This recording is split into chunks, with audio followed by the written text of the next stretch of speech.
6 o'clock on Tuesday, September the 4th, 2018. We'll call to order the Winooski Liquor Control Board meeting. We have a Liquor Control Board meeting where we'll handle a couple items very quickly, and then we'll transition into the city's regularly scheduled city council meeting. This is a good opportunity to remind folks, if you haven't signed in the back, we appreciate you doing so, and we'll make a call for public comment in a few minutes. That's where we'll also open it up for any items that aren't on tonight's agenda, and you can see tonight's agenda there on that back podium as well. Thank you all very much. And with that, we'll call to order the Liquor Control Board meeting, and we'll ask that everybody please stand and join us for the Pledge of Allegiance, led by Deputy Mayor Nicole Mace. I pledge allegiance to the flag of the United States of America and to the republic for which it stands, one nation, under God, indivisible, with liberty and justice for all. Okay, we have one item on tonight's Liquor Control Board meeting agenda. We have a first class liquor license and restaurant license for Winooski Boys Inc. LLC DBA Junior's Original, located at 348 Main Street. So this is a new liquor license for Junior's Original, and Bogdan is here tonight to answer any questions. This is the new building at the top of Main Street. It will be next to Fodang, and we have reviewed the application and have no concerns from a staff perspective, and are excited to welcome them across the border from Colchester into Winooski. What took you so long? Opportunity when it presented itself, so I decided to jump on it. So. That's great. Well, I think everybody's familiar with the brand, but anything you want to update specific to this space? Not necessarily. I just have a confusion at first. I believe eventually it will be a first and third class liquor license. No off-site catering or anything like that, or off-site, alcoholic beverages. Eventually I will apply for outside consumption, also next spring, I would say. I previously held the first class liquor license in Burlington. Out of previous locations, I had no violations. I had no felonies or anything like that, so I've been in the restaurant business almost 20 years, so very familiar with it all. Great. Anything you want to share with the public about the timing, space, what they can expect? We assume pizza? Yeah. It's going to be open November 1st, and about a 50-seat restaurant inside, lots of takeout, eventually deliveries. Polished concrete floors inside, nice warm atmosphere, kind of modern, but open kitchen design, so everything will be updated and new and fresh. So, new generation taking over the name. So, awesome. We'll look forward to it. Welcome to Winooski. Thank you very much. Yeah. Any other questions, comments, concerns from the Liquor Control Board? Any questions, comments, concerns from the public? So, seeing and hearing none, I'd entertain a motion for approval of the first class liquor license and restaurant license for Winooski Boys Inc. LLC DBA Junior's Original, located at 348 Main Street. So moved. Motion by Christine, second by Nicole. Any further discussion? Seeing and hearing none, all those in favor, please say aye. Aye. And those opposed, motion carries. Great, and that concludes tonight's Liquor Control Board agenda. I would entertain a motion to adjourn. Motion by Nicole, second by Eric. Any further discussion? Seeing and hearing none, all those in favor, please say aye. Aye. And those opposed, motion carries. So we have warned our city council meeting to start at 6:05, so we'll give it a minute and a half or so here, and we'll call that meeting to order. So you can all be prepared to do the Pledge of Allegiance one more time. Thank you very much. Thank you. Welcome.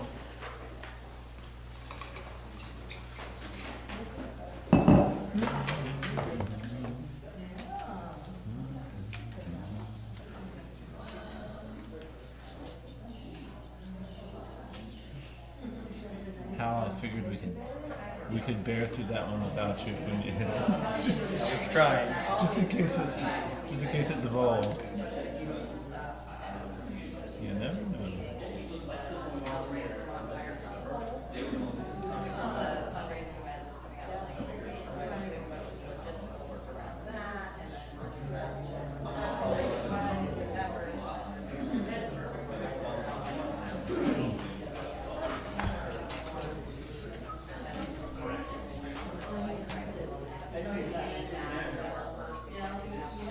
How was your weekend?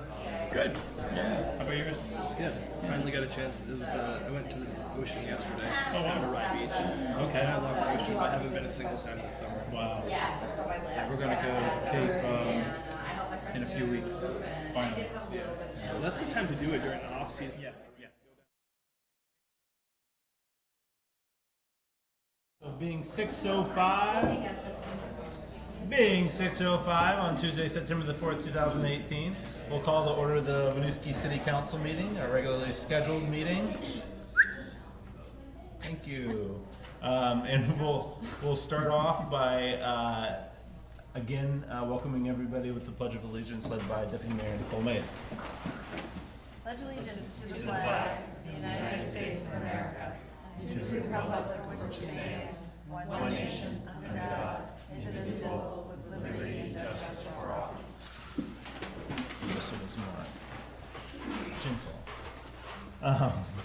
First up today is agenda review. This is an opportunity for council to make any adjustments to tonight's agenda. I think we have it stacked up in accordance with guests' needs, but if there's any concerns in regards to order items on tonight's agenda. The one item I do want to bring to folks' attention is we did make one error in our listing of items underneath the executive session. We are also taking up a personnel matter related to the treasurer position today, the treasurer appointment. In light of that, I would actually like to move that to be with our charter change executive sessions. Because we will very likely end up, since it's a personnel matter that involves discussion of potential applicants for the position, we would not hold that in a public meeting. We would have that conversation under the state's executive session privileges to discuss personnel matters. So I would appreciate if we could please move that to item B under the executive session label. B to B. Yep, and I would actually entertain a motion to approve that. I move the treasurer appointment discussion to item B under executive session. Second. Motion by Nicole, second by Eric. Any further discussion? Seeing here none, all those in favor, please say aye. Aye. And those opposed, motion carries. We will proceed with the rest of it as is. Okay, first up tonight will be public comment. This is an opportunity for members of the public to address City Council about any items that are not on tonight's agenda. As a reminder, the agenda is in the back. If you've got any questions about what's on the schedule tonight, it's an opportunity for members of the public to address anything. Yes, ma'am. Hi, I'm going to move out of the sun here. Sure. My name is Marguerite Abelman, and I am a Winooski resident on Canal Street. I'm here tonight to speak in support of the resolution for the UN, to support the resolution, the UN, I am not saying this right. UN nuclear. To support the UN resolution to ban nuclear weapons. I am a member of the Women's International League for Peace and Freedom. We have been around in Chittenden County for over 40 years at this point in time, and we are the oldest women's peace organization in the world. We have been working on this particular issue for a long time, and there's good reason for cities to support this. At this point, 211 cities across the country have either made their city a nuclear-free zone or who have already passed a similar resolution to the one that you're looking at tonight. The timing for this particular one is wonderful because the international campaign to abolish nuclear weapons, which won the 2017 Nobel Peace Prize, is the architect of this particular ban, which is supported by a majority of the world's countries. Here in the U.S., the state of California, the legislature approved this particular nuclear treaty ban resolution that you're looking at, and a large number of cities are in the process of or are also looking at it. There are like 4 major reasons to consider this. The humanitarian reasons are obviously the foremost. And even, if you look beyond that, we've used nuclear weapons twice, and both times the United States used them in Japan. Even if they were never to be exploded again over any city, the intolerable effects that the production of them, the testing and the deployment of them, and the ongoing personal and community catastrophes by many people around the globe are all reasons to consider it on a humanitarian basis. Just on the security case alone, nuclear weapons pose a direct and constant threat to people everywhere. And they're far from keeping peace. They breed fear and they breed mistrust, as we well know. And somehow to cling to the idea that a nuclear deterrence is going to make us safer is false. There have been too many undocumented instances of near use of nuclear weapons as a result of miscalculation or accidents. And as the number of nuclear weapons grows, the chances of those accidents not happening is kind of ridiculous to think about. It's inevitable that at some point there will be an accident unless we start cutting back. There's the environmental case, which I don't even think I need to go into. And there's the economic case. What we spend today on nuclear weapons would, according to the World Bank, meet all of the Millennium Development Goals on poverty alleviation. And that includes eradicating extreme poverty and hunger around the world, achieving universal primary education, promoting gender equality and empowerment, reducing childhood mortality, improving maternal health, combating HIV/AIDS, ensuring environmental sustainability, and helping to develop partnerships for future development. So all of those are reasons that I hope to see my community, Winooski, move forward on this particular resolution. Thank you. So I'm just gonna make a quick note. Public speaking can be hard. Margaret got going. This is actually an agenda item tonight. So if anyone else wants to address that issue, I would just ask that we do it when the agenda item comes up. We'll keep, Margaret, your thoughts in mind, and you get the added bonus that when it comes back up, if you think you forgot something, you can add it back in then too. But we will have the same issue up as a formal agenda item. This is actually an opportunity for people to address something that's not on tonight's agenda. So is there anything for... I have something that is not on tonight's agenda. Sweet. Though I also support this. Yes. I just wanted to take the opportunity to invite you to a really unique event that's happening in Chittenden County. The Hibakusha, 2 survivors of the atomic bombings, are coming, and there's a public event happening at the University of Vermont. And I just wanted to make sure that everyone had an opportunity to know about this event and to feel invited to hear these people in their 80s who were survivors of the atomic bombings that are coming to Vermont to speak to us and testify about their experience of these. I hope you take advantage of this very unique, really once-in-a-lifetime opportunity. Great, thank you. Any other items for public comment tonight? Very good, thank you very much. We will now move over to our consent agenda. We have 2 items on tonight's consent agenda. We have the City Council and Liquor Control minutes from August 20th, 2018, and also the warrants and payroll for 8/12/18 and 8/25/2018. The warrant ending for 8/31/2018. Any questions or concerns for the consent agenda? I think everybody was present for everything. Yeah. Good. Any questions or concerns from the public? Please seeing and hearing none, I entertain a motion for approval of the consent agenda as presented. Second. Motion by Eric, second by Christine. Any further discussion? Seeing and hearing none, all those in favor, please say aye. Aye. And those opposed, motion carries. City update. Thank you. I have a number of updates tonight. First, I'd like to invite Afea up to join me quickly.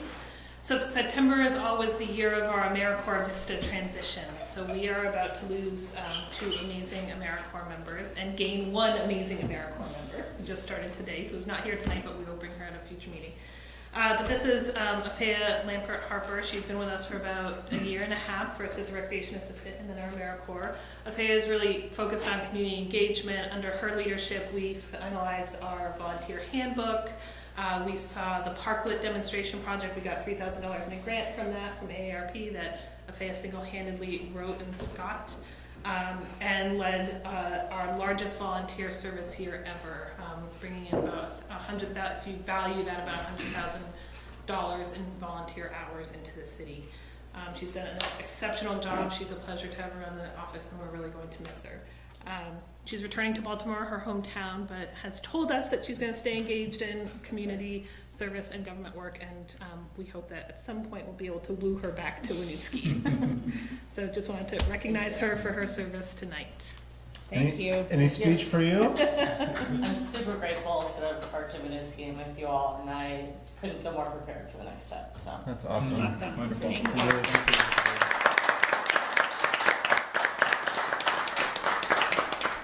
And we're also losing Zach, who is not here tonight. He's been but you've seen him at past meetings. He's been working with our recreations program. He's spearheaded youth basketball, a lot of programming at the library this summer for young people. He's always willing to kind of jump in and get engaged.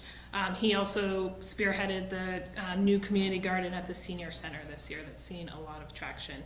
He's actually staying on in the AmeriCorps program, but will be moving to an organization in Bristol, Vermont, which is great to spread around his expertise. But they will be very missed on our team. A bunch of other updates for you. So I shared with you the recent communication from the ACLU about our panhandling ordinance. Wanted to touch base on that. As you know, section 6.14 of our ordinance talks about aggressive panhandling, and if there's interest from the council, I'd bring forward at a future meeting repeal of that section of the ordinance. From staff's perspective, it's not something we've enforced over the last couple of years, and we're comfortable with considering taking it off the record. So if generally seeing some support, I'll put that on a future agenda. We have a number of new businesses in town. We heard from juniors tonight, and you've heard from about several of these. Eden Specialty Ciders is open. We encourage people to check that out.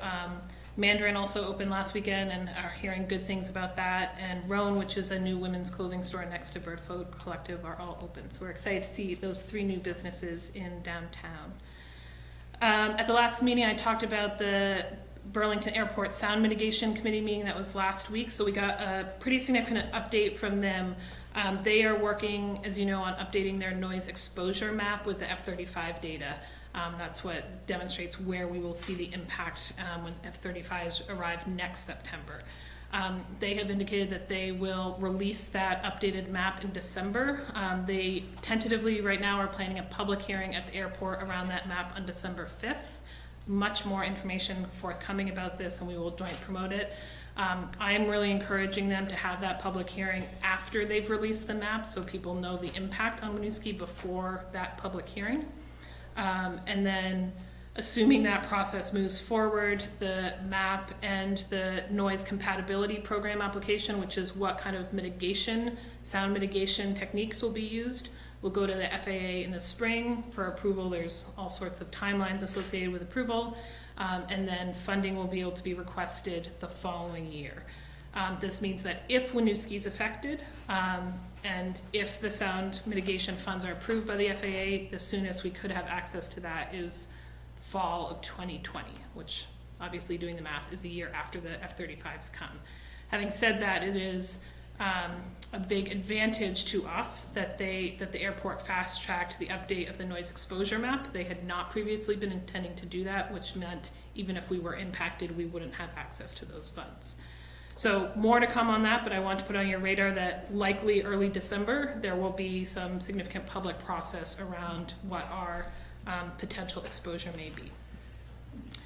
The airport is also starting a new master planning process. They issued a master plan about 5 years ago. They're updating it much like we do. They have a regional master plan committee made up of people from all of our communities that I plan to attend, and if anyone else is interested in attending, certainly encourage you to reach out. As the council knows, we had a structure fire at 373 373 Weaver Street last night.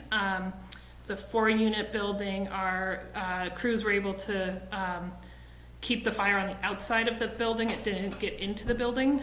So all 4 families were displaced last night. 3 are now back in the residence. 3 units are back in, 1's out. The one we hope to be returning in about a week, and they are currently being put up by the landlord in a hotel. While there's no official cause determined, we do believe that it was caused by inappropriately disposed of smoking materials, so cigarette butts, which makes this the 3rd fire in about a year that has started that way. It's about $50,000 worth of property damage. So we are intending to start some public education with people around properly disposing of cigarettes to try and prevent that in the future. So heads up that will be coming out. Next Wednesday night, so September 12th at 6 o'clock at the Burlington Elks Lodge, is a public meeting on Act 250. Act 250 has been going around the state collecting feedback on the future of that state legislation. So if people are interested in development patterns around Act 250, please consider attending. I believe Eric and I will be attending that. And then tomorrow is our second to last Winooski Wednesday with Thunder Kittens in the Rotary. It's going to be really hot. So hopefully the last hurrah of summer come out to Winooski Wednesdays tomorrow night. That's all I have. Thank you. Thank you very much. Council reports. We started on the other side, Mr. Allen. Okay. Yes, I met recently with Councilor Mace and Sue McCormick, looking into designing a cultural intelligence engagement with the council, key staff, and some of the commissions. Sue has experience working in our community with facilitation, and she's looking at a one-time event that will kick it off, and then designing some ongoing engagement so that we can all become more culturally intelligent and engage with our community members who are different than the dominant culture. So we're pretty excited about what she might be proposing, and we should hear from her by the end of the week.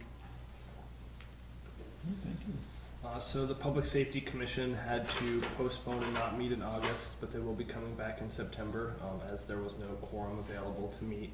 But we did get announcement that our chair, Michael Rosenberg, is stepping down as chair of the commission, resigning. So I do want to thank, I don't know if Michael's watching from home right now, but I do want to thank him for his time of service as the chair of the commission. And I assume that when the commission returns in September, they'll be voting on what that leadership position looks like for them. Other than that, the Winooski Community Partnership also was not able to meet at their most recent, downtown Winooski, at their most recent meeting as well, because there weren't enough people able to attend, so they're looking at rescheduling their meeting also. And then the last, Jesse and I did meet about one of the items on the agenda that we'll be talking about later tonight, so we'll hold off on discussing that. I think in terms of actual content for update, just want to make folks aware that I met with the Winooski Housing Authority Board in an effort to engage the entity more broadly in regards to involvement with the city and connections there and working together, finding new ways to partner and being in the throes of a very intensive focus on housing right now. I felt like it was an important time to engage them. Also want to make folks aware that there's a leadership change that's taken place there, that Ed Willenbaker, after many years of long service, stepped away, and the executive director is being filled on an interim basis right now. And with a little bit more time to think, I do expect to be weighing into that board. As a reminder, that board by charters, it's one of the only things that you get assigned to actually do as a mayor is select that board, and to open up broad council participation. It has some legal complexities to it, unfortunately.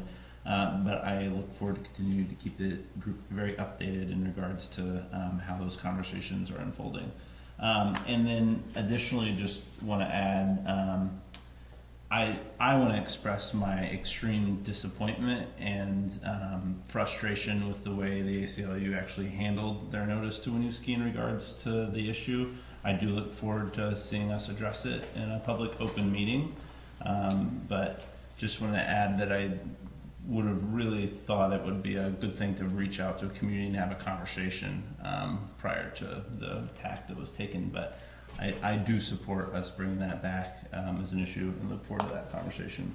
And the Planning Commission made some great, two really important chapters went under the belt this go around, and they're cranking through stuff and making a lot of edits, and can't say enough about the good work that Regina and Eric are doing. I feel next time I want to bring back in coordination with them a really substantial update on that, because I think in my words, I won't do some of the progress that's been done there at service, but I just want to assure folks that the master planning process is really moving along, and it's been impressive to watch the group work.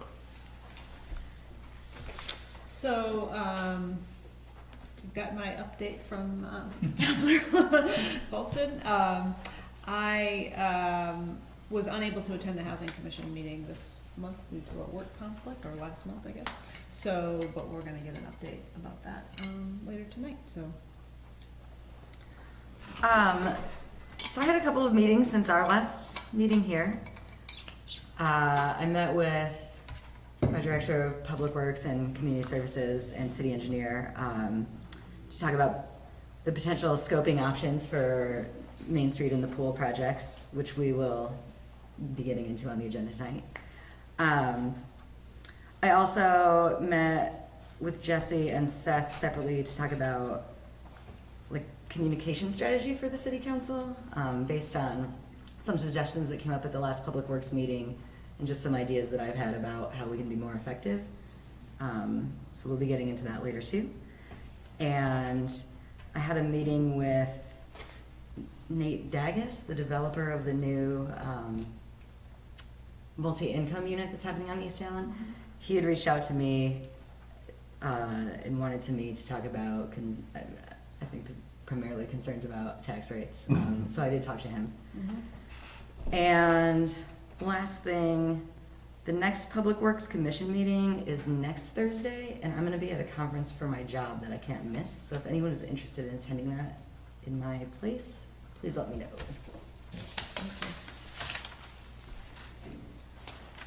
All right. Having completed that item, we'll move on to this evening's regular items. First up, we have discussion and approval on resolutions supporting the UN nuclear ban treaty. And we've heard one piece of public comment. Jesse, did you want to add anything to this other than the memo that's enclosed? Okay. So we'll open this item up. We've heard one, thank you very much, Margaret, for a piece of public comment. I want to open up first for questions, comments, concerns from council. You know, one thing that we've had discussions about here before is what types of content and resolutions the council wants to see on a regular basis. And as a group, I don't think that this crew's quite found its groove with that yet, which is understandable, less than a year together. But I know that there are a couple folks maybe who felt strongly like this is representative of the community, and I think there's been varying perspectives on whether or not to take issues like this up historically. So I think in the context of having this conversation, probably good to have both those so that we don't consistently bring things forward that either do or don't meet the needs and wants of the entirety of the council. From a content perspective, that would be really helpful to me. So I open up the opportunity for councilors.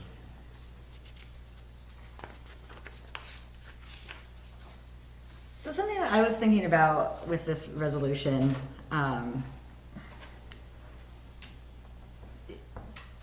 so we're often voting on things, or well, so far since I've been here, voting on things to bring to a public vote later, or like taking on resolutions, for example, the F-35 thing, that have some historical foundation in the community opinions about it. And so like seeing this resolution here, I don't actually have any context on how other residents feel about this issue. And so I'm a little uncomfortable with like the council taking this stance without having any background. I think to your point, Seth, about, I think this fits into like your point about the kinds of issues that we want to see. This is like an issue that's really big, obviously, world level. That I don't feel like the direct connection to what we can do as a council, like for the city of Winooski. Like there's just a disconnect for me between like what we know about what our residents want and what this is putting forth.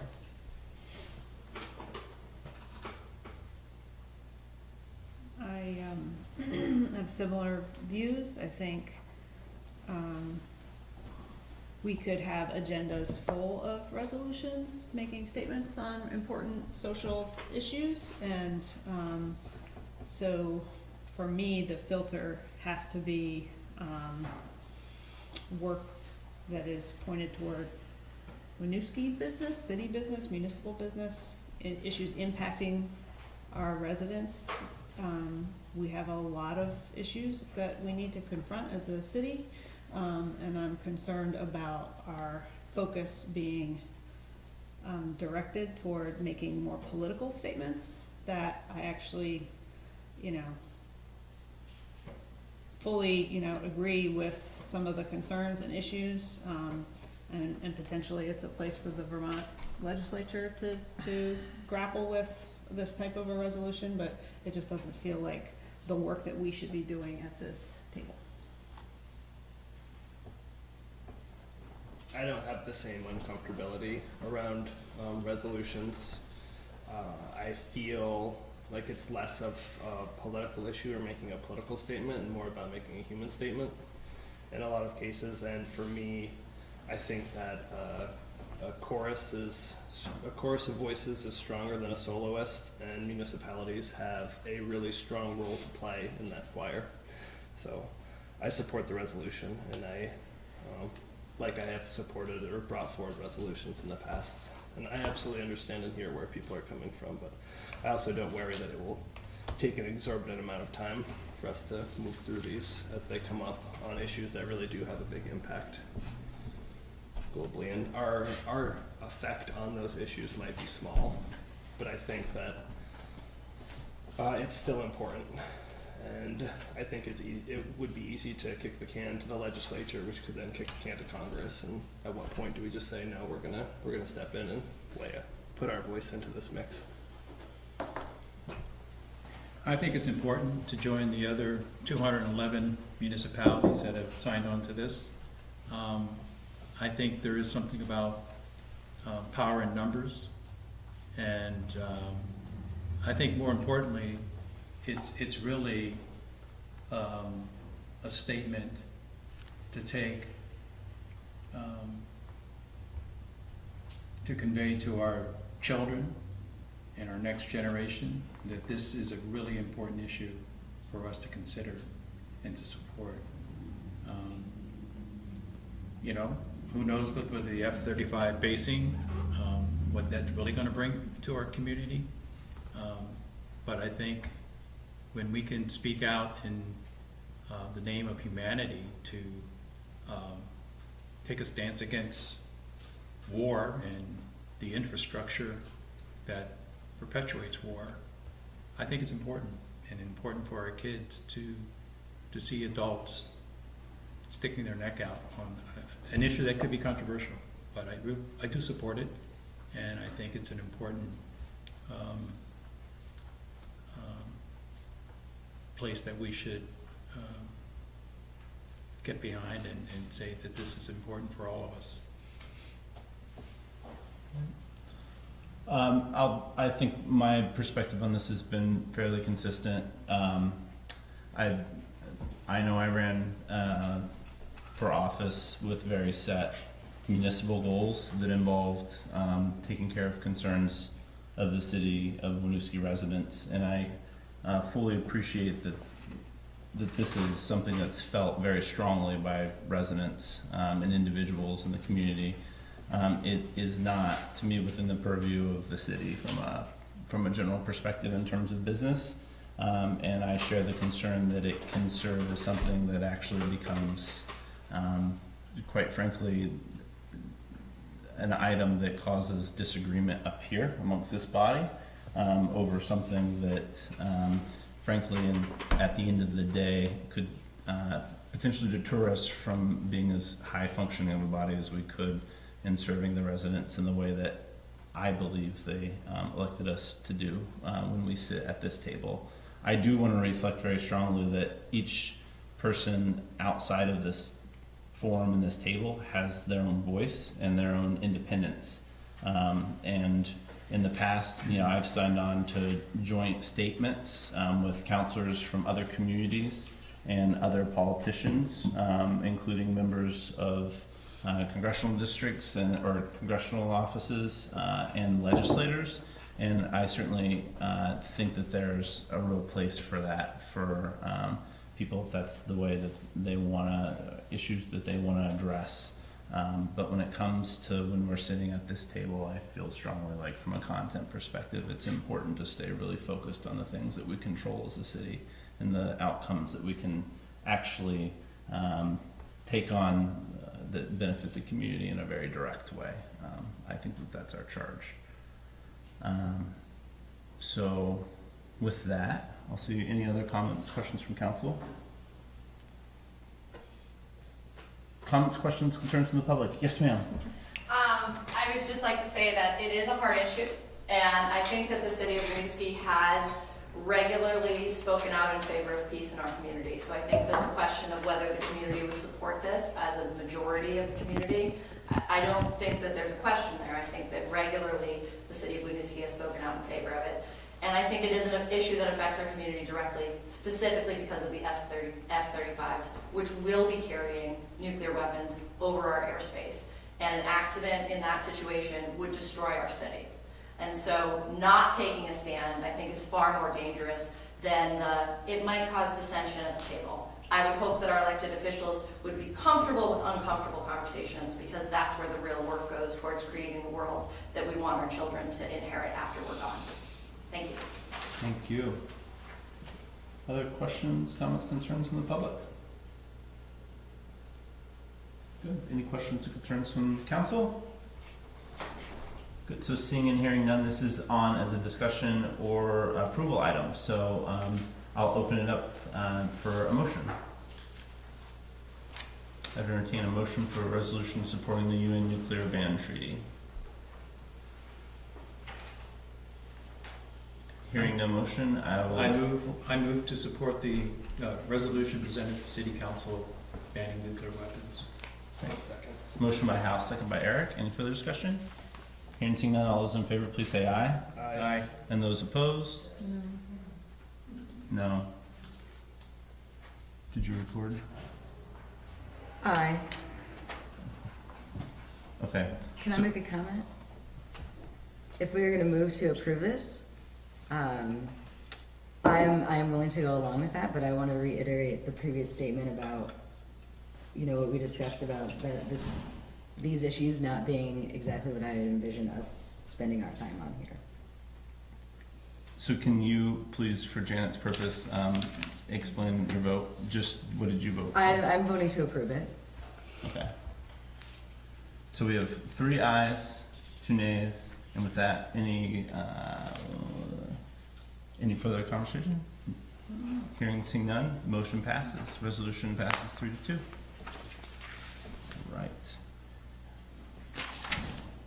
All right, we'll move on now to item B. B, remember, has been moved, treasurer appointment. And now we'll move on to the new item B, which is International Day of Peace event permit application. Miss Heather Carrington. Very much in keeping with our previous conversation, but perhaps an easier topic. Staff has received an event permit application for the 2nd annual International Day of Peace event in Winooski, sponsored by the Winooski Peace Initiative. This event will include a street closure and will be held on Winooski Falls Way. The street closure is from 5 to 9 p.m.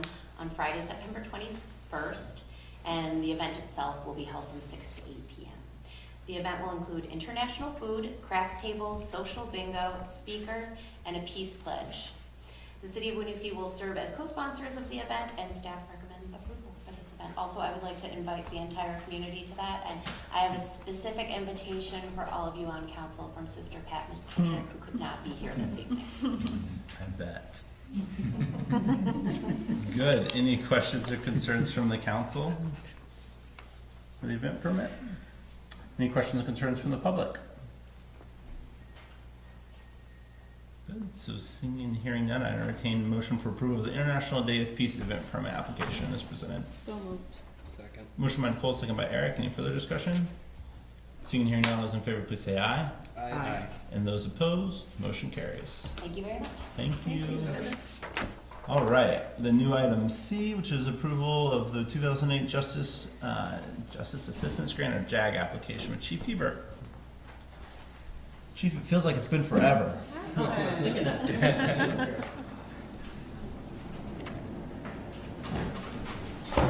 Happy Good evening, summer. everybody. Good evening.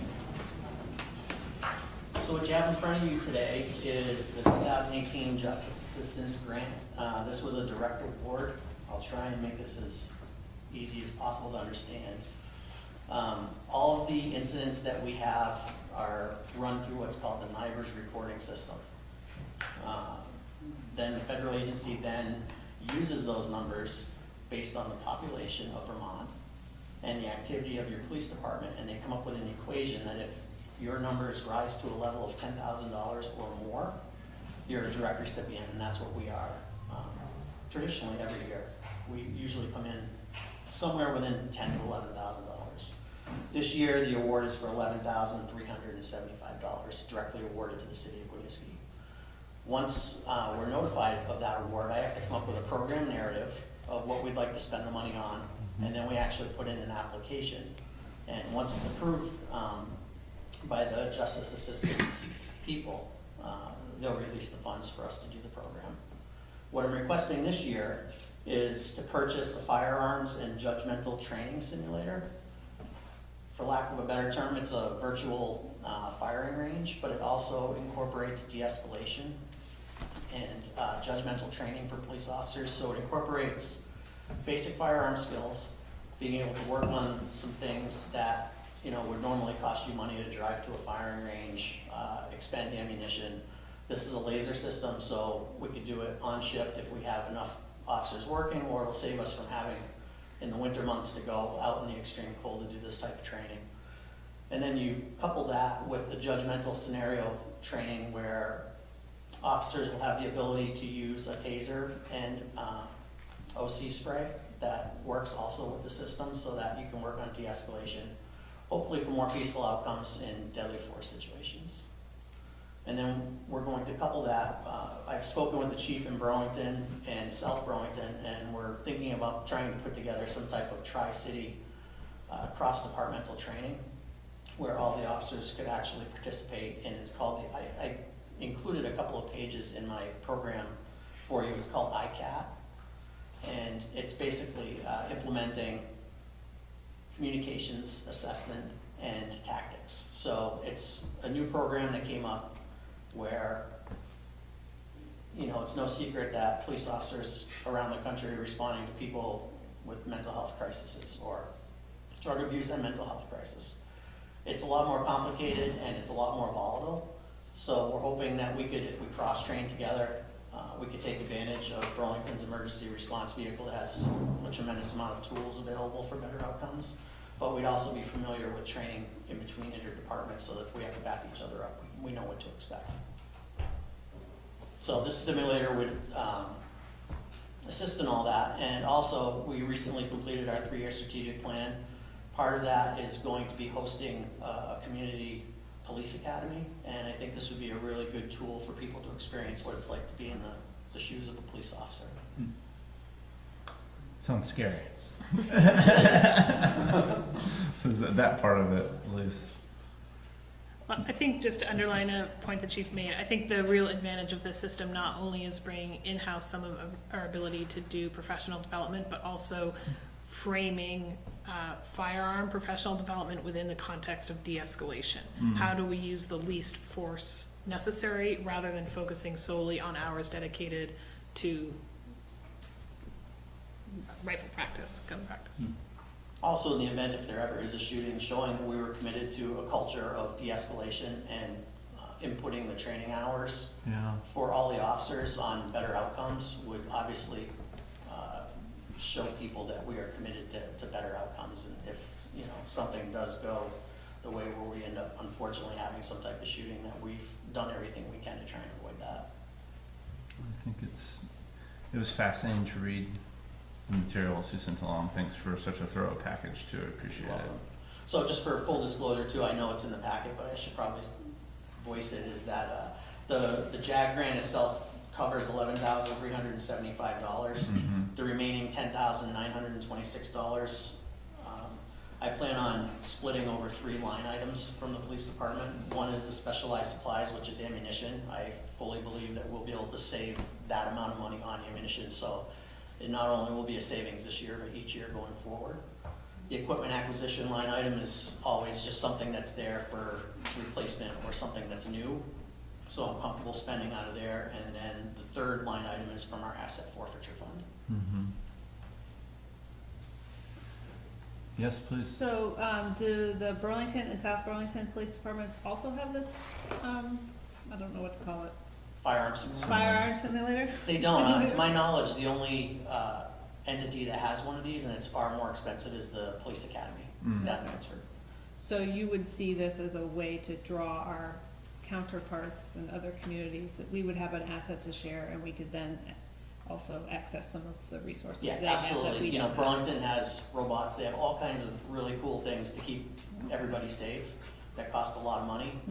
If we're going to be having this piece of equipment, we would make it, it's portable. So the nice thing is you only need a 12 by 12 space. You can set it up in 15 minutes.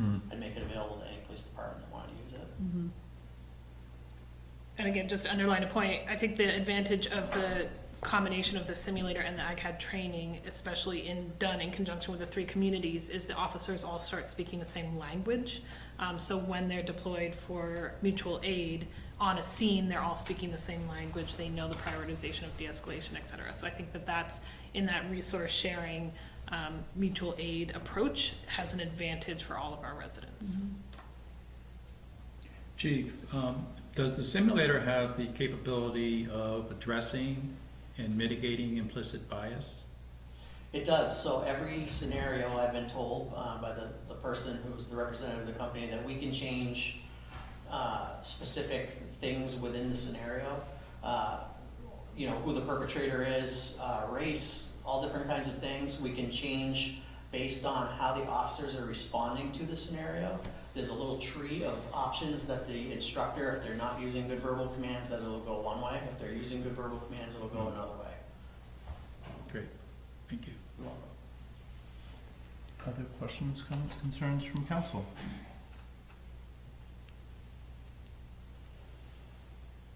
Any questions, comments, concerns from the public? Okay. And so, seeing and hearing none, I would entertain a motion for approval of acceptance of the grant, the 2018 Justice Assistance Grant application. So moved. Second? Motion by Christine, second by Hal. Any further discussion? Seeing and hearing none, all those in favor, please say aye. Aye. And those opposed, motion carries. All right, thank you very much, Chief Hubert. That's exciting. We appreciate the innovation and the support of staff in creating that training opportunity. That's awesome. Thank you. Congratulations. Well, we won't count the chickens right before they come in, but that's the confidence we have. We'll be saying congratulations soon. All right, next up is discussion charter change for non-resident voting, or excuse me, non-citizen voting. Important distinction. So at your last meeting, you voted to approve the timeline to bring forward, potentially bring forward a charter change amendment to the ballot in November on all citizen or all resident or non-citizen voting. After your approval of that timeline, I met with Councilor Covey, as he referred to earlier, to really understand the intent that he was looking for on behalf of the council. So there were 3 different things articulated. One was the intent to allow any resident 18 or older to vote in municipal elections, including city and school money votes, so budget votes, bond votes, as well as electing the officials to represent them. 2, intent to protect our voter checklist, much as the state has done. And then 3, working to eliminate the term citizen from our municipal charter. So those were the intents that were articulated. I then met with our city attorney, Bob DePalma, to go over those intents and start looking at potential language for you to consider. And so what is before you tonight are 3 documents. One is an actual track changes version of the charter that would incorporate those 3 intents for your consideration. And this is what ultimately would be moved forward to the voters if you so choose, obviously after discussion. The second document is those places where citizen appears in the charter, where we would recommend just changing that word to resident. And then the third, because it came up, is a memo from the city attorney about changing the municipal charter to reflect also all resident voting and implications for the Vermont Constitution, which calls out citizens in their voter language. So those are the three documents you have before you. Bob is obviously here to provide any legal guidance. Just as a reminder, the process would be tonight to discuss the actual language. If you choose to move it forward at the next council meeting, we would bring forward the actual documents to be voted on for placement onto the ballot, and then there would be a 2 public hearing process before the ballot was finalized, once you would take that vote.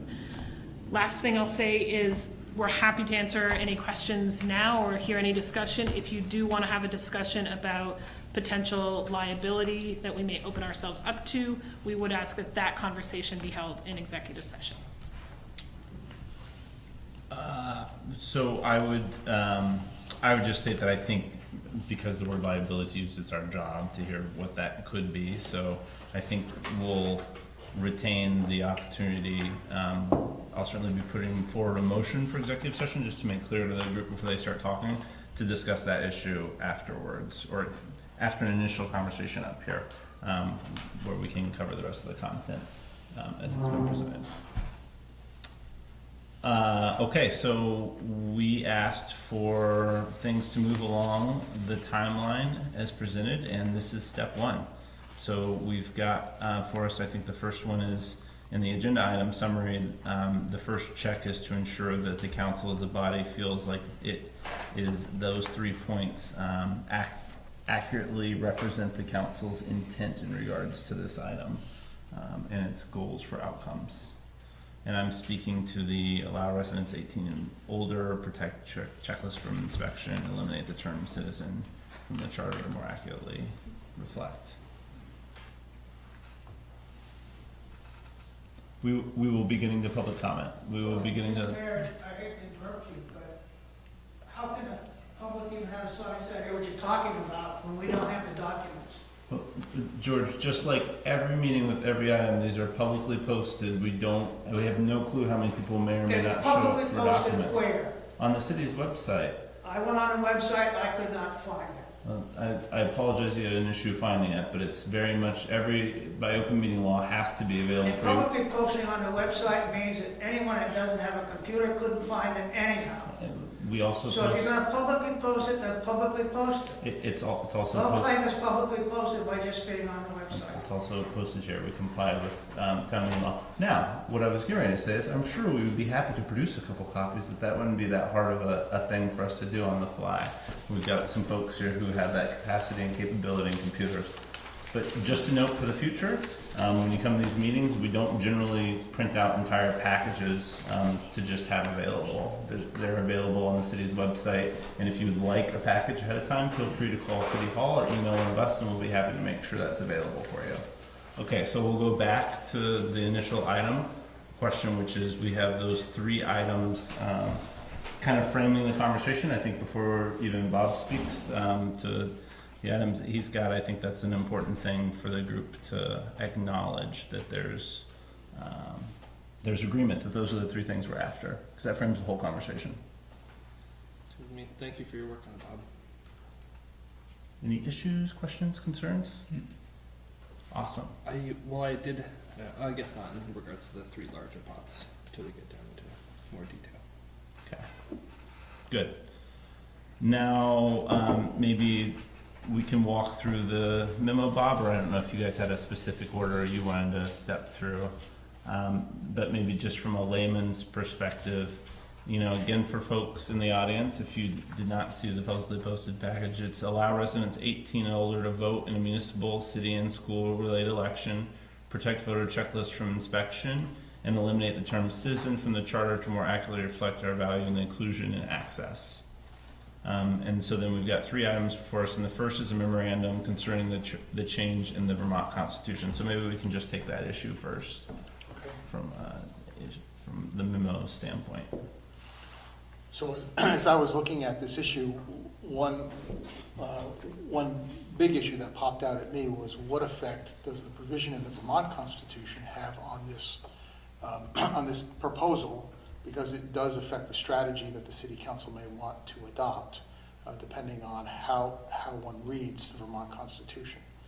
So the Constitution, as it presently sits, has been that way since about 1828, and it currently gives to any person of 18 years of age who is also a citizen of the United States and a resident of the state the ability to vote in any election in the state. So the question is, does that constitutional provision apply to municipal elections? I provided my analysis of that, and the short answer is we don't know. There are some very old case law, there are old municipal tax collection cases that deal with the question of whether a resident of a town is a legal voter and therefore entitled to hold office in that town to act as tax collector. No case of the Vermont Supreme Court has directly addressed the question of whether a municipality has the power, in the face of the Vermont constitutional provision, to open up its local voting to municipal voters. I've talked with some other lawyers who are dealing with this issue.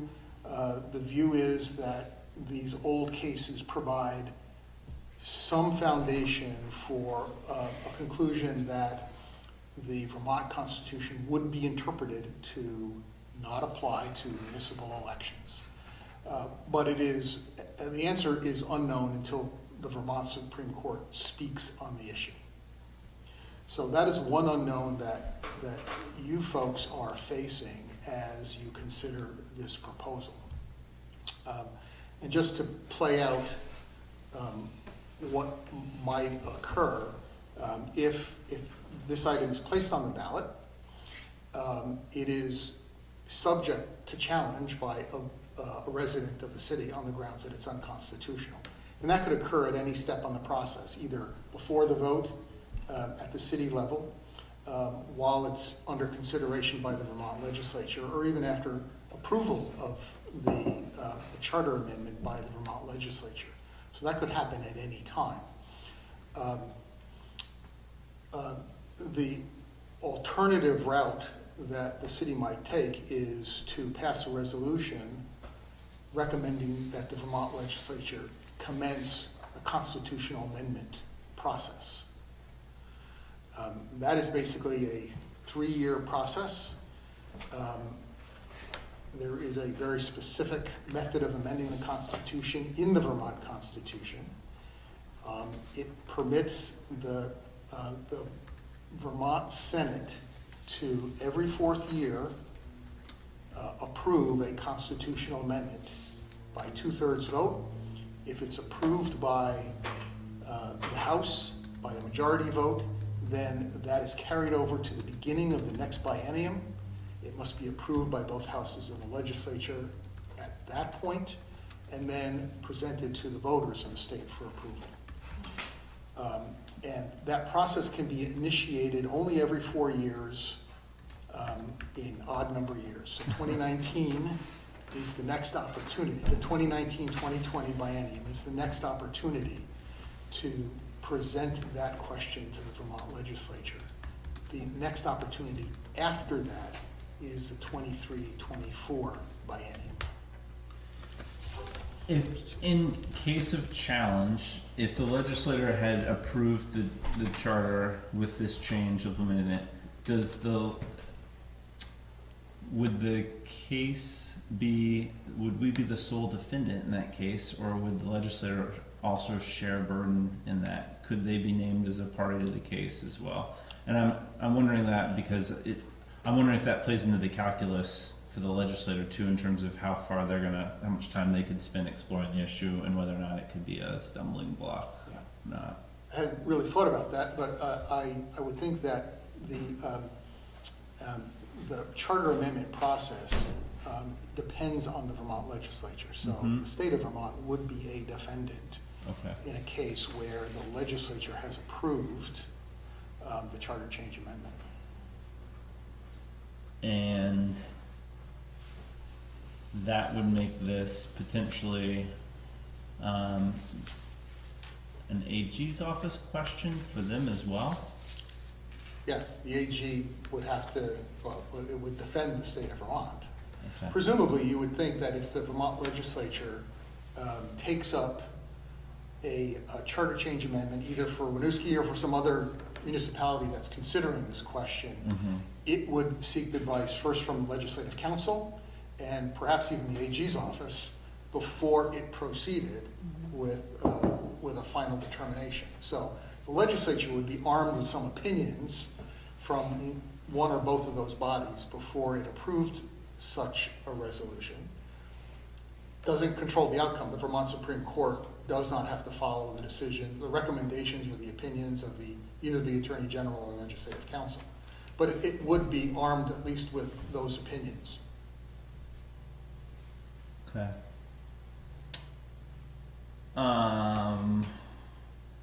What other questions? What, did I cut you off? No, I just want to be clear that in raising these issues, I'm not trying to comment on the policy issue, Yeah. whether it's a wise thing to do. I mean, that's for, in the first instance, the council, and then the voters, and ultimately the legislature. But I just want, as the council moves forward, to be aware of what are the risks and possible outcomes as you proceed. Well, yeah, I mean, I think from our perspective, it probably doesn't color whether or not the issue moves forward as much as it does provide context for the issue moving forward, number one, but also public context so people understand what they're voting on and what their vote means, and what authority and power we do and don't have when it comes to charter changes. That there's this piece that's outside of our control, it's the legislature, but this might be a little, even additional wrinkle beyond that, so. That's good for us to know. I mean, I'm sure it's not a big brain changer for people on whether or not they think this is a good idea or not, but, what other questions do we have for Bob on number one? Yeah. So I've just got a question, if you wouldn't mind walking me through what the constitutional issue may be, understanding it might also not be one, because doesn't the Constitution extend the right to vote to citizens, but it doesn't anywhere prohibit non-citizens from voting? Well, putting aside the question of what elections the constitutional provision applies to, Yeah. what it says is that you are, so long as you meet the criteria, that you're 18, that you're a citizen, and that you resided in the state, and you take the oath, the voter's oath, you then are entitled to all the privileges of a voter of the state. I think the necessary corollary to that is that if you don't meet the 4 criteria, you're not entitled. That's a technical question that's come up to me in reading your memo and looking at the voter registration. Is we would have to have there are things on the voter registration that would not apply to many people we are opening the door to vote for, that they could not affirm the entirety of the voter's oath. We haven't asked you to analyze that or make that opinion, so I don't expect a question on the fly, but that's one of those lingering technical questions I have as to whether we will have to have a separate registration process of sorts. So we have started to think about that operationally. Yeah. Right now, we rely on the state voter registration form to put together the one voter checklist we currently have. That form would not be applicable because it doesn't require you to affirm, because if this charter change were to go into effect, it wouldn't require this. So we would have to have our own voter registration form that amended that oath and essentially took out those provisions that would no longer be necessary under our charter. Okay. And another question, my understanding is that as they're discussing this issue in Montpelier, they came to a different conclusion, and I'm wondering if you had any conversation. I have, yes, and Dan Richardson is working on it for the city of Montpelier. We talked about it briefly. He I actually sent him the memo that I prepared just to see if you have any comments on it. He suggested a couple cases that he thought might have some bearing on it, and a couple thoughts, which were very interesting, and they were germane to the point. It doesn't change my conclusion, though, that the answer is not clear. Yeah. But certainly the information that he shared was favorable to the conclusion that the constitutional provision does not govern municipal elections. And just to be clear, the legal conclusion is only that it's not clear, not that there is that there's a successful argument on either side. Right. Until the Supreme Court rules, it's unclear. I can't help but wonder if it does make sense to ask the AG's office for an opinion from the state's perspective. But my other guess is that they're probably not all that interested in entertaining a hypothetical of what if the legislature passed this. What would your perspective be from a constitutional perspective? That's And at the end of the day, it doesn't get you closer to the answer to what Right. the Supreme Court's going to say about it. True. Okay. Okay. What are the questions on Bob's memo? Number one of the 3 items for consideration.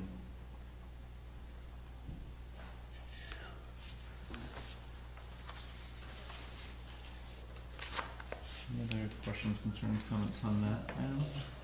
Bob, I wonder, sorry, I wonder if you could elaborate further on the process you mentioned about the city doing a resolution that somehow initiates the state to take a possible constitutional amendment. Right. So only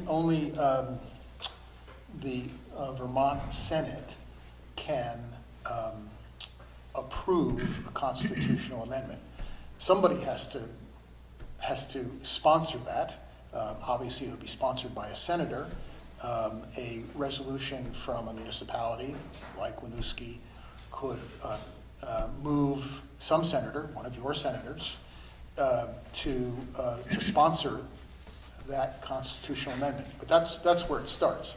So at the city level, a resolution asking that the Vermont Senate start that process is not binding on anybody, but it is a way to start the process. Thank you. Do you know how regularly that process has been used, how frequently that process has been used in the past? Like, Actually, pretty frequently, believe it or Really? not. Yeah. In fact, this particular constitutional provision was amended not too many years ago to authorize persons who were not 18, who would not be 18 at the time of the general election, who would be 18 at the time of the general election, to vote in a primary Yeah. at a time when they were not 18. that was not that long ago. Yeah, that's right. But I think it had been quite a while before that particular case, hadn't it?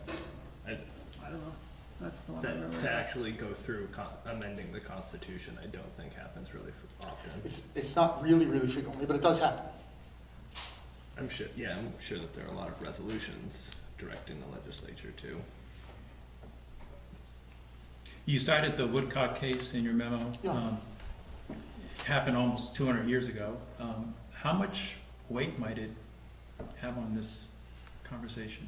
Well, so lawyers are going to debate that, right? I mean, it was, from my own perspective, it was decided at a time when the statutes underlying the constitutional provision did not require citizenship. And in fact, the legislature, after that constitutional provision was enacted in 1828, had the opportunity to revisit and reenact the statutes relating to qualifications to vote, and had not changed those qualifications. So, and that the Supreme Court in the Woodcock case sort of pointed at that as evidence of the intent of the legislature. In the case we have today, there is now a state statute that mirrors the Constitution. So that both at the statutory level and at the constitutional level, there is a citizenship requirement. So I think, so how persuasive is Woodcock? Well, maybe it is, but that particular factor seems to weigh against the applicability of Woodcock today. I think other lawyers would say that our system of government makes municipalities purely a creature of the state legislature.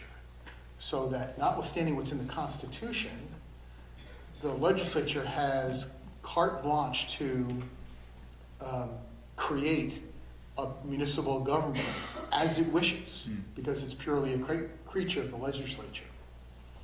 It's an argument. I don't know that I am convinced by it, but other lawyers would, and the Supreme Court very well might be.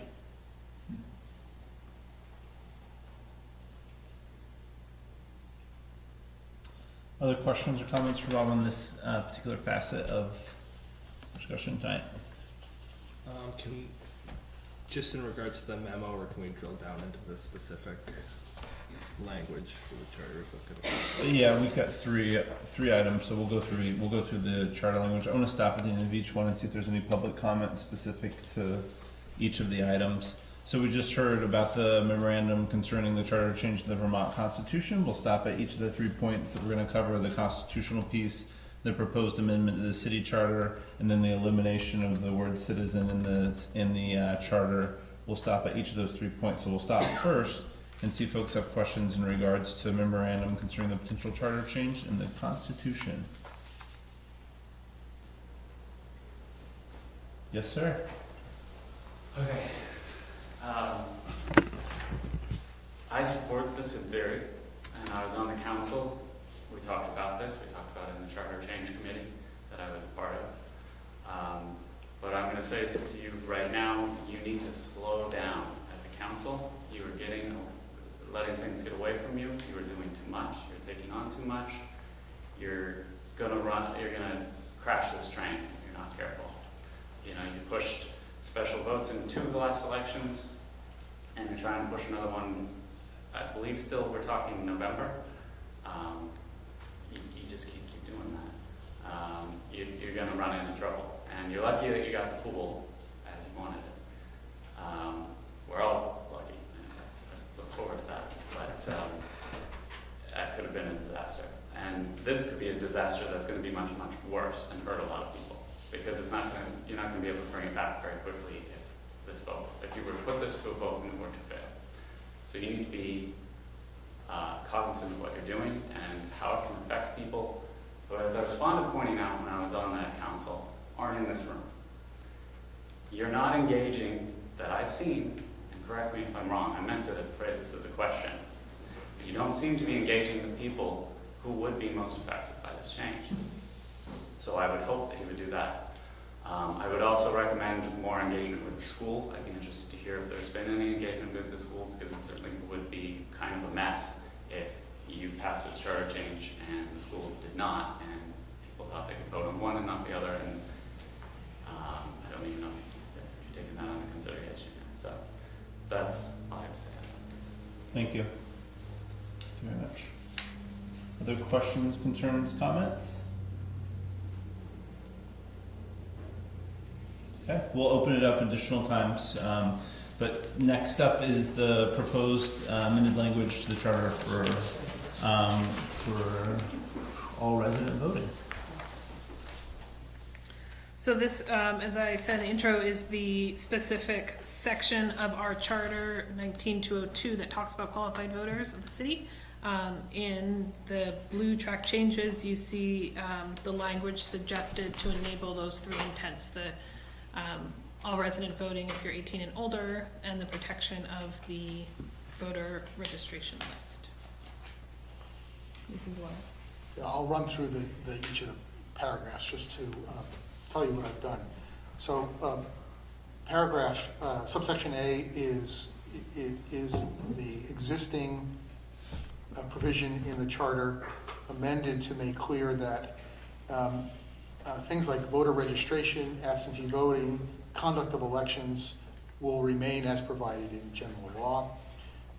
That the qualifications of voters for state and federal elections now will be governed by general law as well, which is the state statutory provision. And the key provision here is the last sentence, which provides that the qualifications for voting in city meetings and municipal elections is provided in subsection B. So subsection B then sets out the criteria for municipal elections, and it tracks the state statutory provision, except it eliminates the requirement of citizenship. That's pretty simple. And then subsection C implements that by requiring the city clerk to maintain a separate checklist for city meetings and municipal elections. And then subsection D is an add that draws substantially from an act that was passed by the legislature in this last session, which it's Act 128, which was established to provide some level of protection for voter checklists from unauthorized or undesirable use. And what I tried to do in subsection D in the 3 subsections there was to copy to as much as possible the exact language from Act 128 into the proposed charter change. So that's what that does. What I did not do in the instructions that I had from you folks was to actually include in the proposed amendment was specific amendments to remove the word citizen from other provisions of the charter. Mm-hmm. I generated a list that shows where it appears in the charter. Wanted to feed that back to you, make sure you were comfortable in changing those provisions as well. But in the final form of this amendment to be submitted to the voters will include some additional sections to make those amendments. It's not in the draft that you have in front of you. There are not a lot of instances of, relatively speaking, there are not a lot of instances of the use of 3 or the 4. word citizens. Yeah, that's all. But I think critically that there's no place where we're at other points running into issues with the word citizen being changed. In other words, I'm trying to think about, was there any functional practical impact that could be instantly noticed? So in terms of solely where citizen is used other places in the charter, it's really around engagement. So yeah. it's actually, I would argue, incorrect the way it's written now. We're not asking for any citizenship proof as you engage with the city. Yeah. I think there is a implication not by the word, but about who can be an elected official if this changes. I'm putting you on the spot a little, Bob. Right, Well, isn't there? so as this sits right here today, the proposal in front of you does have at least one other consequence in city government. It will now open the door for non-citizens also to serve as city council members or as mayor. There may be a few others. I haven't gone back and read the entire charter to see whether there are other changes, but I would propose to do that before you formally adopt that so you're aware of those. But there clearly is one, that non-citizens can be elected city officials. I suppose it does raise the question as in your official roles when you have to interact with the federal government, whether that may have some impact if you were not a citizen. I haven't thought through that either, but I think that some thought should be given to those sorts of considerations. Yes, please. So, good point was just raised earlier. Does this language apply to school district elections? Yes, it's intended to. I think But our city charter applies to the school district? I think for voting purposes, I think it does. We administer the elections. Yeah, we're the governing body for elections in the city, has always been my understanding from a legal perspective. I do think, though, it's in statute who can serve on the school board, so my understanding is this wouldn't impact that, whereas our charter designates who can serve on the city council or as mayor, and there's an eligible voter clause. That's And I correct. think it's in state statute that school It's boards. definitely a state statute. That's correct. But I think the question that opens up is that there's another body whose elected composition is impacted by because it would, that is the other election that we would be opening up. We should also check with Liquor Control Board and the Water Commission. That's a joke. Everybody can laugh. Which is it's the city council. But in seriousness, I think that does raise the question of whether the body wants to reach out to the school in what manner. I think it's advisable at this juncture that we engage them in that conversation and ask that they take it under consideration to provide feedback. Because just as a reminder, we are moving at, the timeline does not have a lot of wiggle for those things in terms of sticking on it, so. I would also, well, just while we're on that subject, bring up, and I should have brought this up in city updates, I'm sorry, at your next meeting, it will be our annual joint meeting with the school trustees. That has been scheduled to talk about the MOU we have in place with the school trustees. If both of those agendas are on the, if both of those items are on the agenda, you want to give them a heads up. I think we'll do a formal, and that, we'll poke them tomorrow, on this. I think between Jesse and I will. So I have talked to the superintendent about it, but yeah, we should that's reach out to where that is. Yeah.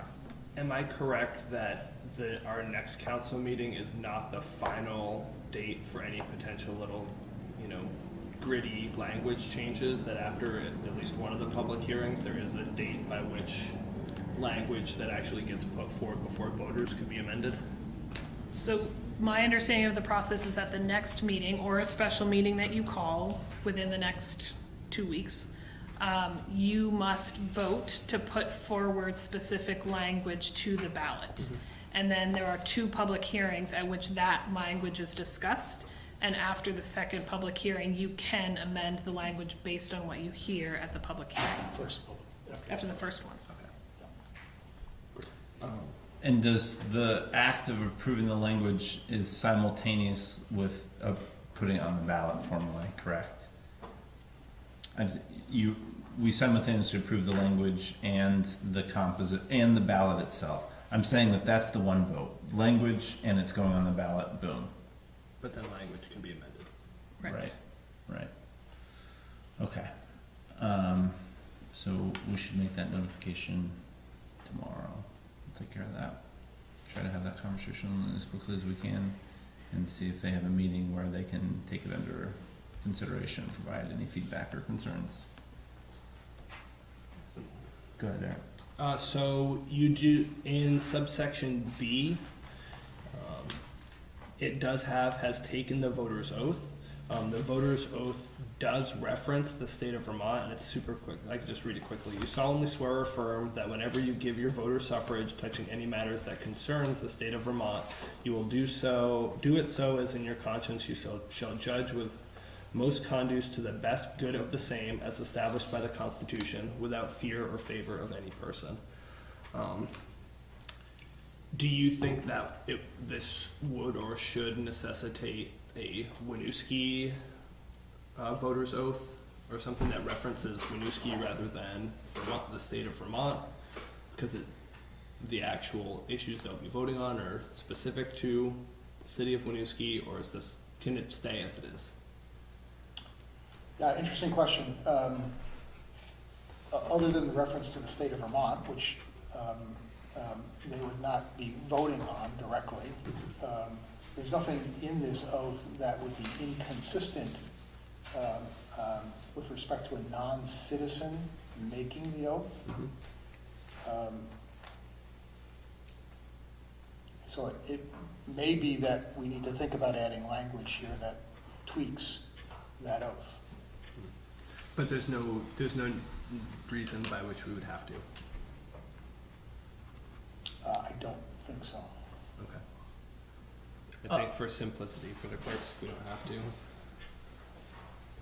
So I just want to be really clear that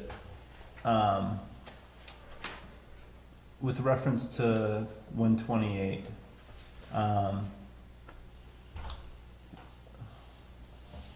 when we're limiting access to the list, I want to understand the philosophy behind including that in this change that occurred from your conversations.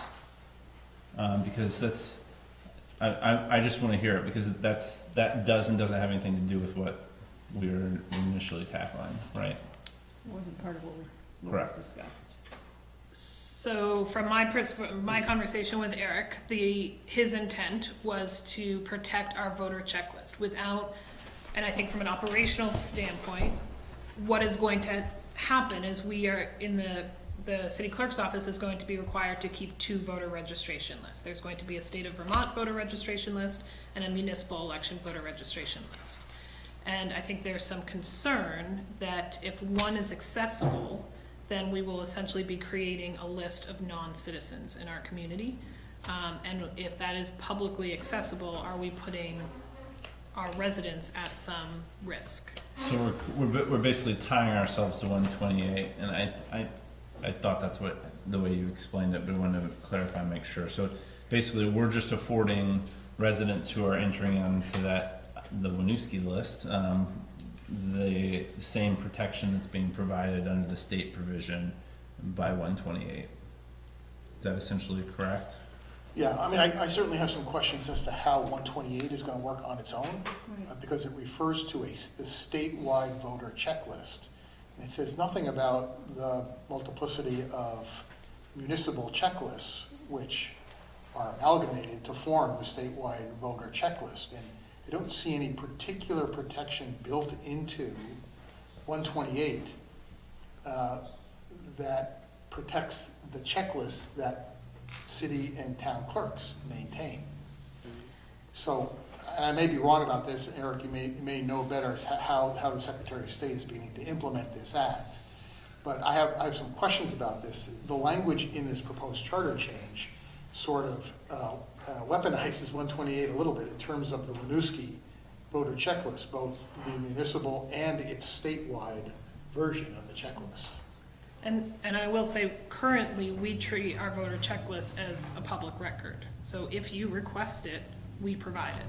And I can give a little background too. That's true of the statewide voter checklist as well. It is a public record. There are some protections around it that existed in statute previously, mainly in regards to it not being able to be used for commercial purposes. So whenever somebody requests either a municipal checklist or the larger, like you said, amalgamated statewide voter checklist, it can't be used for commercial purposes, and they have to attest that they want. When 128 was, I don't remember the bill number, but while it was in discussion, the idea was to create some additional protections for the statewide voter for voter data, essentially. Somehow in the process of that bill being worked, I don't know the complete history there, it ended up being written so as just to apply to the statewide voter checklist. Which I think you're right on the money when you say that doesn't extend down to individual municipal checklists. So while it addresses the concern of somebody taking and potentially misusing the larger statewide voter checklist, by which they'd only have to make one request for, they still could, if they wanted to go through the process, make a public records request to every single municipality in Vermont, get it and cobble it together themselves. But they couldn't get the larger statewide voter checklist. So I think the intent really was to just ensure that the protection that was passed and the intent behind those protections at a state level also do apply to our Winooski municipal voter checklist, especially given the even more sensitive nature if that checklist expands.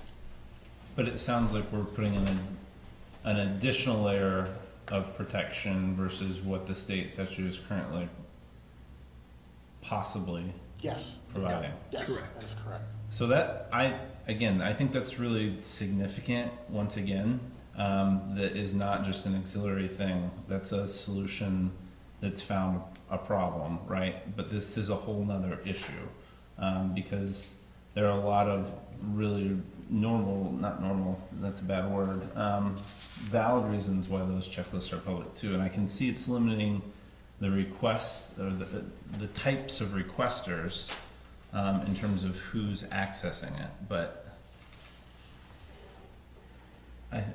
And I think it is specific on those circumstances.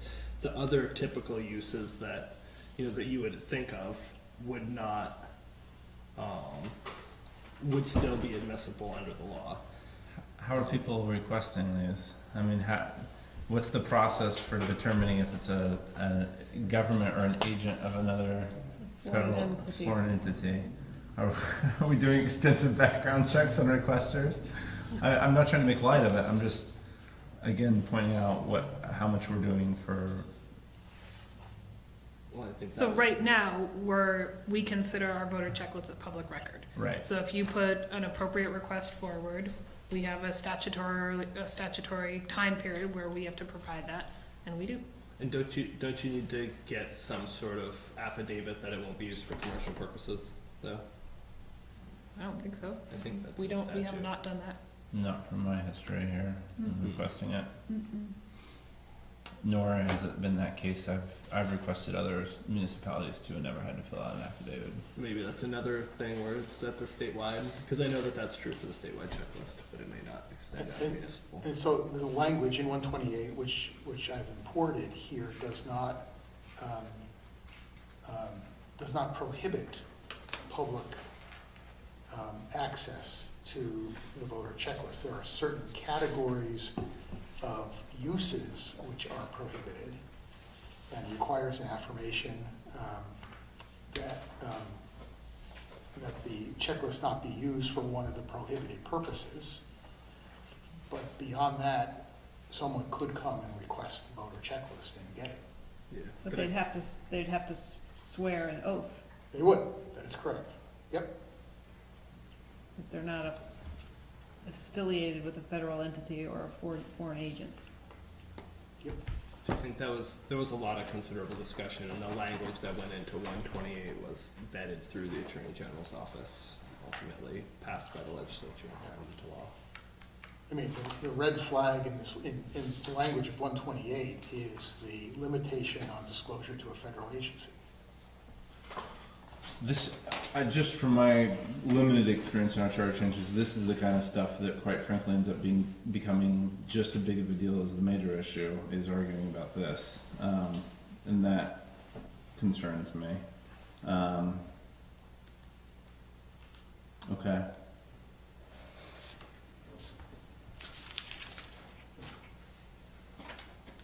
So just a plug for this really quickly. I think if we are to move forward, Nothing. if we are to move forward with language to enable non-citizen voting in Winooski, I think it's incredibly important we do that as well, to build in protections around this voter checklist so that it cannot be weaponized or we are not putting community members in harm's way due to a curated list. Okay. You said red flag. Does a municipal official have the ability to turn down a federal agent who's made a request to see information under their jurisdiction? That's the question we have in our FIP policy now. And my understanding is that the Attorney General has raised a lot of red flags about our FIP policy. So that is, I would call that an unresolved question. I think the federal government and particularly the Department of Justice has tried to use various tools to discourage state and municipal entities from impeding federal investigatory or criminal enforcement efforts. And so that's why this is a red flag. It's gonna raise that issue. And I don't know what reaction there has been to Act 128 itself yet. I haven't seen anything, but I imagine that will arise at some point.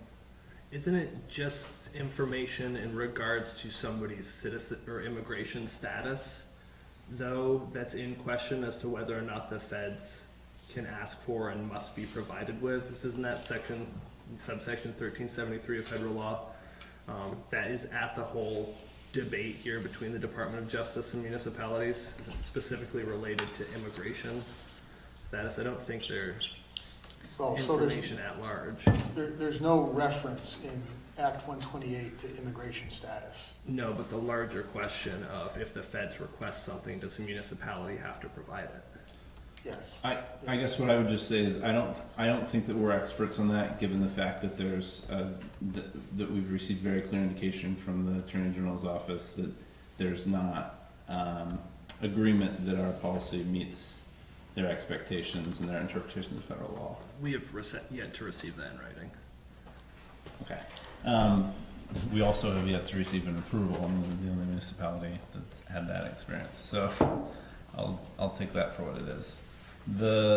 I think the issue here is this is a secondary issue, and that concerns me. It's not the original issue that was brought forward, and I don't know. This is the first time we're hashing this out and having this conversation. So I know I'm going to need to read more on it and think about it. I'm not going to try to make a decision on it at first cut. Would you be interested in bifurcating the two for the next council meeting? Or? Well, we'll figure that out. I think what other municipalities are relying on the state's blanket 128. Are we aware of any other municipalities taking action to limit voter checklists? Okay, that's telling enough for me. So we'll, I think, have to take that issue up again. I think that there's gonna need to be some time for people to marinate on that, unless there's other comments, suggestions. We can't spend an hour and a half tonight on that second issue that just got thrown in.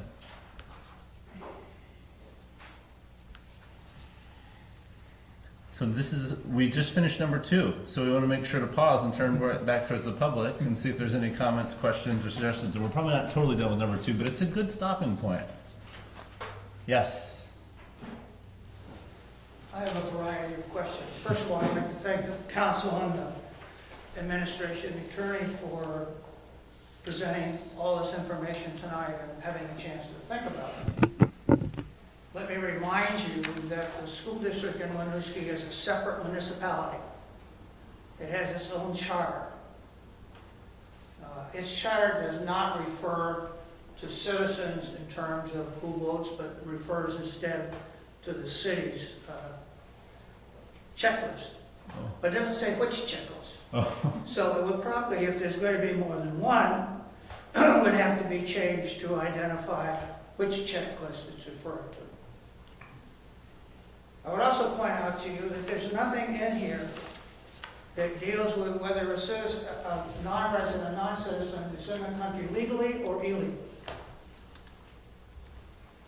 And is there no condition that would apply to that point of being either legal or illegal?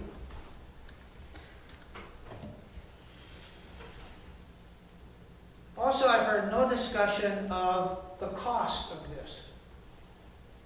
Now, this board has discussed cost on a whole bunch of issues, no longer sends out its annual reports to the public because it costs too much.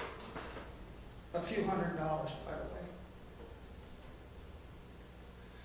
You're going to have to maintain in the city clerk's office a separate checklist, a separate set of forms to be identified to get on that checklist. All of those things have a cost. The other thing you haven't discussed is what happens to justices of the peace.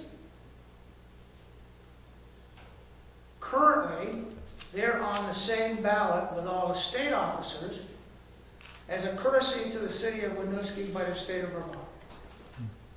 And to probably all the other communities in the state. However, if you're going to have justice of the peace, which are local, and they are local people, then you're going to have justices of the peace on 2 separate ballots. Now, how are you going to count them?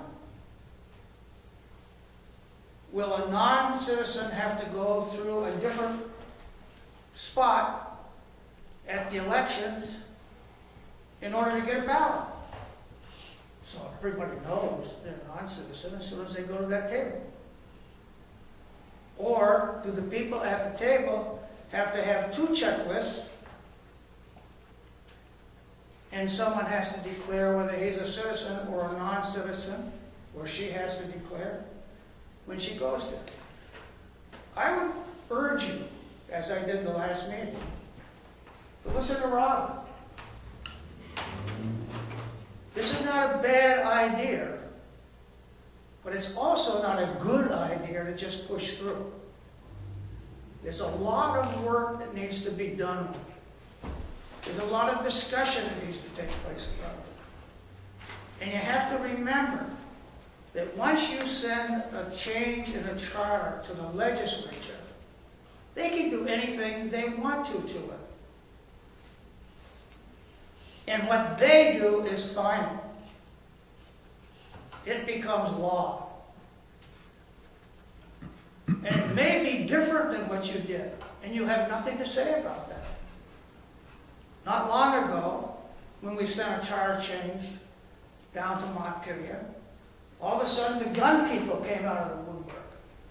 Because in the old Winooski charter, used to be a comment or a concern about you couldn't discharge a firearm within municipal boundaries. Well, let me tell you, the gun advocates noticed that for the first time in God knows how many years. Because it had been in... It's the Sportsman's Association. It had been in there for years and years and years. It's not in there anymore. And it's not in there because what you set down, they changed. And they can change anything you send down there. You don't have control over that. Once it's done, it's done. So I would suggest to you, you go very slow and you try to figure out how to make that work. Thank you. Other questions, comments, concerns at this point?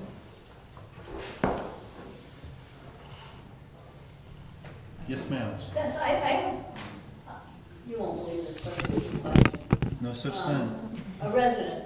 So I moved to Winooski day before the election. What's a resident? Is it anyone who just moves in? Do they have that proof of, a piece of mail saying I live at, 2 Main Street, or Currently, does it matter? I mean, I don't know. No, it's a great question. I think currently under the voter registration system, somebody could move here tomorrow, and as long as they do the oath prior to the election or the day of the election, they don't have to bring us a piece of mail or a lease or a mortgage document. So, we haven't talked about that specific issue. It did come across my mind heading into this meeting whether or not that was going to be discussed at any point in time or not. But right in thinking about it, I think the way it's done now for registration is done just day of, and it's all about the person taking the oath. I think there is language in statute, and I think it references intent to stay. And the Supreme Court has actually struck down timed residency requirements. So, for instance, having a 1-year residency requirement before someone's able to vote was actually found unconstitutional. So I think it's domiciled with an intent to stay is currently how residency is defined for voting. But there are like 46 different residency or resident descriptions across the statute in general, depending on what you're talking about. Any other questions, comments, concerns? Move up to the third item, so we will have a final opportunity for folks. Any other items on number 2 there that we didn't cover? Yeah, so let me, one comment just for compare and contrast. Mm-hmm. I do have a copy of the draft Montpelier charter change. It does not contain any of the provisions importing Act 128. It's silent on that question. And the eligibility requirements for a voter requires that the person be a legal resident of the United States. So that is different than the way we have crafted, or I have crafted this draft. Okay.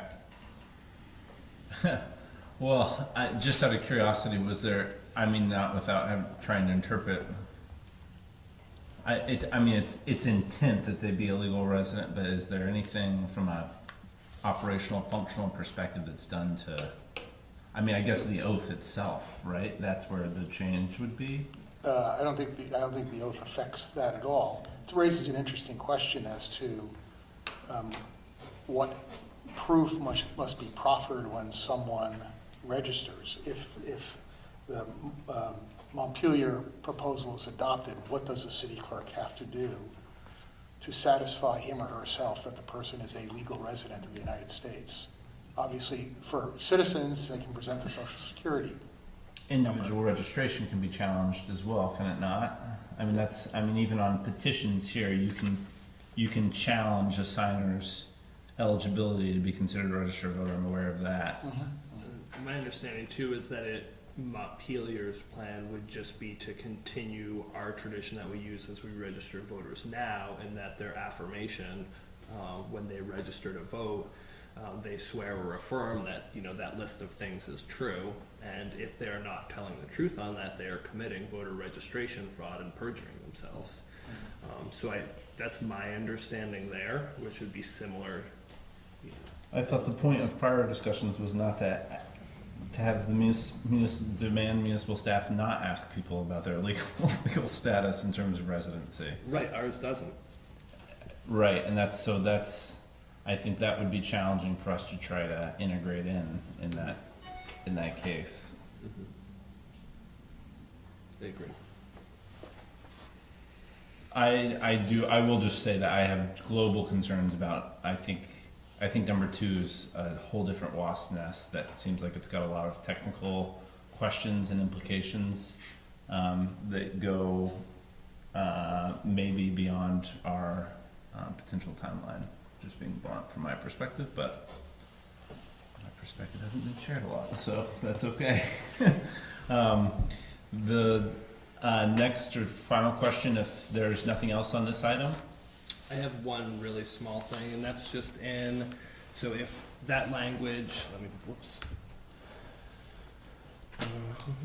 of subsection D, if within the list of things that are protected, if that should include, I'm not remembering the exact technical term, driver privilege cards as well. So that's something that are commonly issued, that are different than driver's licenses and are different than, what else does it say here? Non-driver identification cards. That, I know that language is copied verbatim from Act 128. Yeah. But so I just don't know if. So it's a weakness in 128. Mm-hmm. Yeah, well, but they don't need that because non-driver or what the heck is that? I keep getting it wrong. Non-driver identification. Driver privilege cards are often issued to non-citizens, I believe. I don't remember the exact statute, but it's something that somebody would not use that number on currently to register as a state of Vermont voter. Got it. So I don't.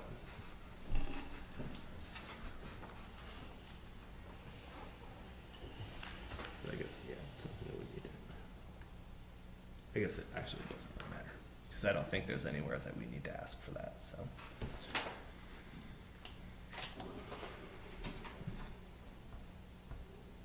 Yeah, do we ask for this information as part of, do we ask for people's email addresses and social security number when they register to vote?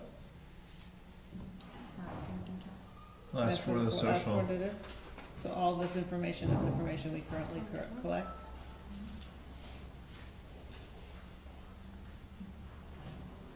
And that's just the standard. That's the state of Vermont form. Yeah, state of Vermont form. Okay, so, but we're gonna have to come up with a special form anyway. Yeah. Mm-hmm.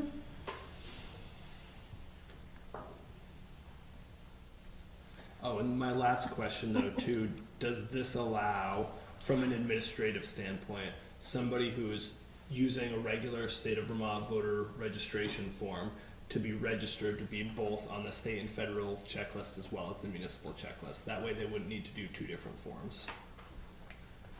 I thought the whole point was that's not, that by doing that form, they would, people who would utilize this provision that we're offering would not qualify potentially under that oath. So, no, they would be violating that oath instantly by signing that form. No, I mean This for a is- citizen resident. Oh, Making yeah. sure that if you sign that form, it also gets you on this municipal checklist.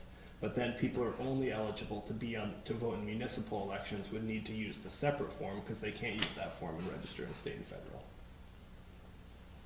With the state and federal, I mean, So it's. So I there's think one the thing- operationally, and again, this is a challenge of moving this process quickly, is we've had conversations about this, but there's a difference between what's in charter and an operational implementation plan. Operationally, how we've talked about it is citizens would fill out the state of Vermont voter registration form and create the state of Vermont voter registration list. Non-citizens would fill out the non-citizen form, the resident form, and would be added to that municipal voter registration list, but not the state voter registration list. So the two lists, the municipal voter registration list would be comprehensive of all residents of Winooski, including citizens, whereas the state voter registration list would only include citizens. And there would be likely, right now with our demographics, a smaller amount of people using the all resident or the non-citizen voter registration form. Does that make it clear? Yeah. completing the state and federal form automatically gets you on the municipal checklist. Exactly.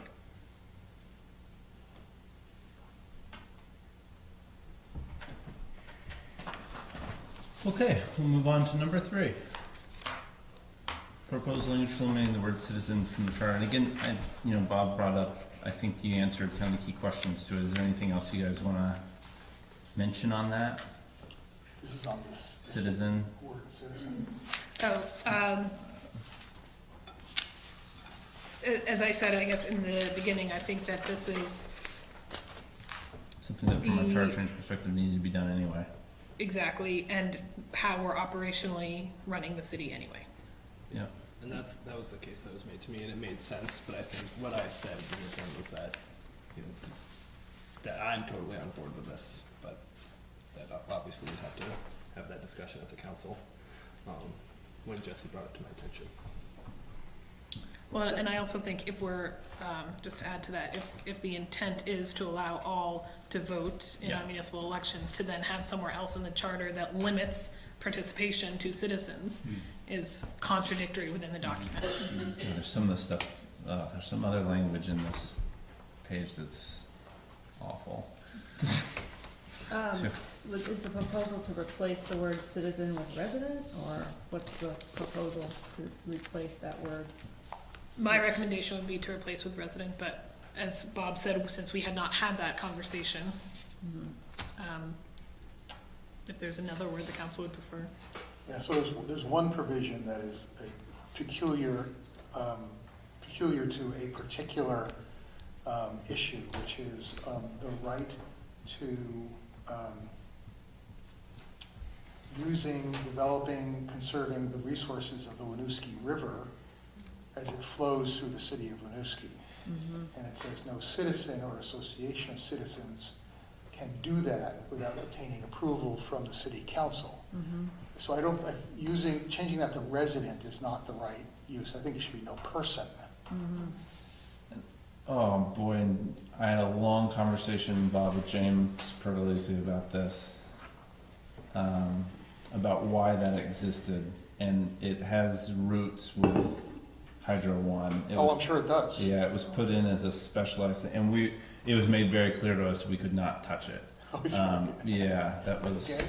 and the charter change. Now, with that being said, I think it was the thing itself, whether citizen was an important component of that or not, I can't remember, but Right. just to flag that conversation, Yeah. we can look back from Okay. when Jim Who was was doing that that, for us. He was Paul Franklin Collins, he was our charter Oh. attorney, yep, when we did a charter update. Right. Someone I has can take a done look this at that. before.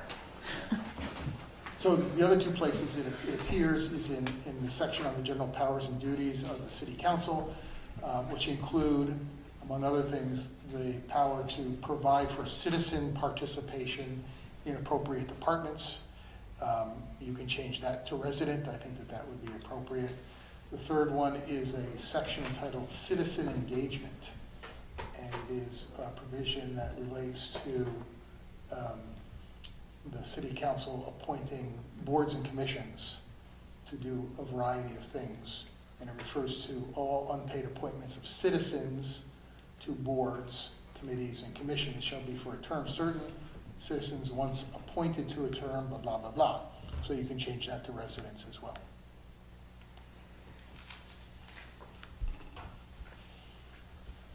Okay, any comments? Well, it's not comments time, it's, we need to give direction. So, I think residents makes the most sense. Anybody with issue with that, since we're doing resident voting? Anybody wanna make a play for inhabitants? No? Okay. Public comments, questions, concerns? Just, we're gonna clarify the power over water resources Yeah. question, that if it makes more sense to say person, that's fine in that context, but you're gonna give us a recommendation? I'll try to revisit that conversation Yeah.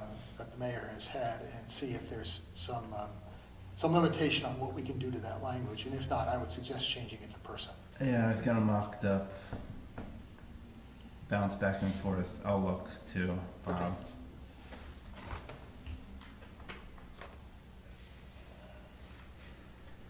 Okay, I think the way that I'm taking this then is there's not significant language issues. I think we're gonna bring number 2 back, and number 2 of number 2, the voter checklist protection piece. I think that there were some questions opened up. I think the school, is the most immediate beating one, right? And then I think there were a number of technical things thrown out there that, I mean, some of those we won't have time to answer, we just won't, right? To work through in terms of how that will functionally work. Well, I think that would be, yeah, wouldn't that be something, if it passes these multiple stages, we'd have to figure out the actual, some of the administrative procedures. Some of the big questions are important to answer. I would think that we would want to be able to explain that to the public when we're explaining how this is gonna work to the people who are supposed to vote on it. I think I, as a voter, would wanna hear that it had been thought through and that the entity asking me to do this knew what it was doing. So that's, I think, it's important we get there. I just don't think we're gonna have it next week or 2 weeks from now, possibly, all those things tied up, but. I mean, if the school district charter needs to be changed in order to clarify which checklist it refers to, we have no authority to direct them to begin that process, right? I mean, We have no, as George, they're a separately they are chartered a entity. separate entity. We have no authority to do anything. And you are planning to connect tomorrow. We'll send something to Mike and Sean. Okay.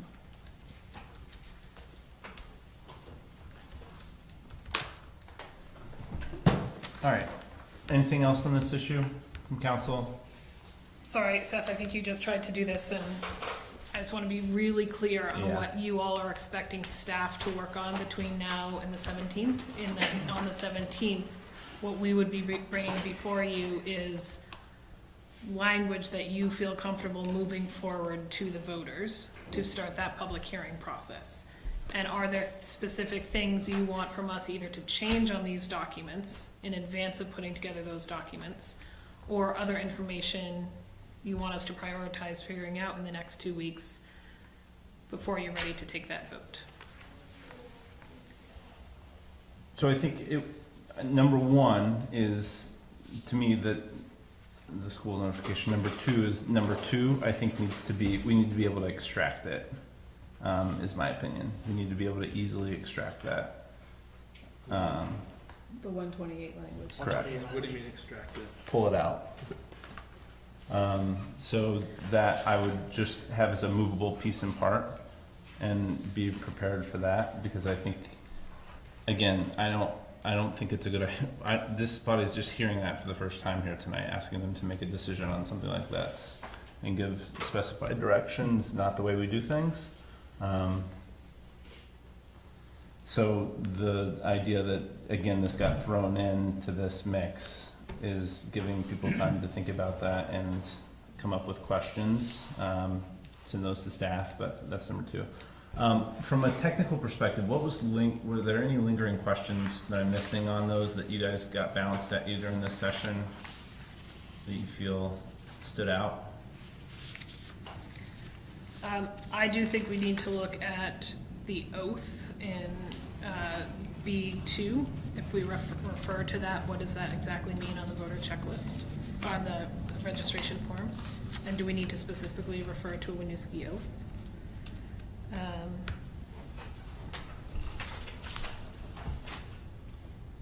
That was the other big language change I identified. And then and then incorporating the charter languages about citizen. Could we also clarify any joint state, local ballot items that were mentioned by an esteemed commenter in the gallery in regards to if we're having our justice of the peaces are carried on the So I think how we've talked about that thus far is that we would always have municipal Separate ballots and ballot. state ballots, Okay. and we would no longer be putting items onto the state ballot the way JPs are put onto the state ballot. and those would all need to be hand counted. With the current technology we have in place, those would all need to be hand counted. I think that JPs are specifically named in the Vermont Constitution and is, Also the only party designation in a local election that we have. I think it's out of our hands. I don't think it's a municipal thing we have as much control over. I think that's correct. Cause it's the only party designated item. So this is just another one of, I So we think, need to research that. yeah, cause it's the only thing we have political affiliation for in the city. Yeah, they're named alongside all the attorneys and county positions in elections, officers, terms of office, subsection 43, biennial elections. So I haven't thought about this, is the question whether a JP election, a state election, as opposed to a municipal election? Yes.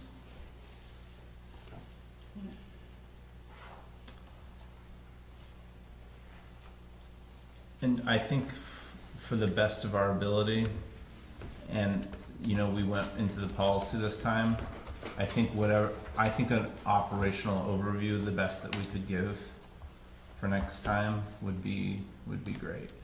And associated costs.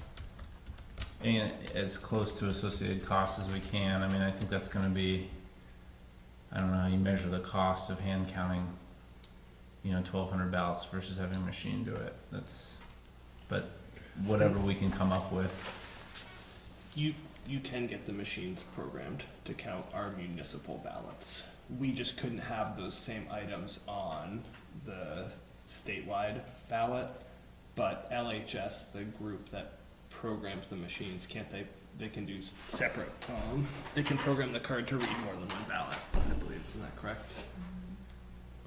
That's never the way it's been explained to me, or the way it's been done here. It's always been hand counted. So I'm not a professional in it, but it's my I wanna get understanding that that verified. they couldn't do that. And again, there might be a programming cost to that too. Understanding that would be good. What else? Yes, ma'am. So, this is not really your work, I think it's our work. I'm not sure where if we're gonna talk about it under item H, but, this is moving forward. We've got a couple of months before the actual vote, but not very much time at all before we vote to move it forward. I'm wondering what folks, I do not think it's appropriate to limit the public discourse around this to our meetings and call that a public hearing and call that public engagement on this issue. That falls far short, I think. So I'm just interested in, if not tonight, which probably is not a good idea to do tonight, but at our next meeting, I'd like to hear thoughts about how we're actually gonna have a conversation with our community about this proposal. Because if we get this wrong, it will be very wrong. The problem with that is that the next meeting is when we vote on putting it forward in language. So there's not really a window for that to occur, before this body has to take action. But there is to engage them in the issue before they decide whether or not they want to vote for it. That's true. As a policymaker, it's usually a good thing to engage people while making policy as well, to be able to understand how to put forward a policy that's going to best meet everybody's needs versus saying, hey, I came up with this great policy, let me explain it to you. So that's something that I don't know if I don't have an answer for that. Okay. And what's gonna occur in the next 2 weeks, there's nothing scheduled. Well, I don't think anything can occur unless this body decides something can occur. So I don't think it's appropriate for individuals to go out and do an engagement process until we've had a conversation about what that process is. That's my view. I think that's the agreement that we made when we, To not engage in discussions, or do you mean to hold a type of? to not hold events. Okay. When we've done efforts around the pool, around Main Street, it was a discussion that we had at the council level, and people were designated as the council's representatives in the communities on that topic. That is generally the procedures that you passed at the beginning of the year. That's generally what everybody signs up for.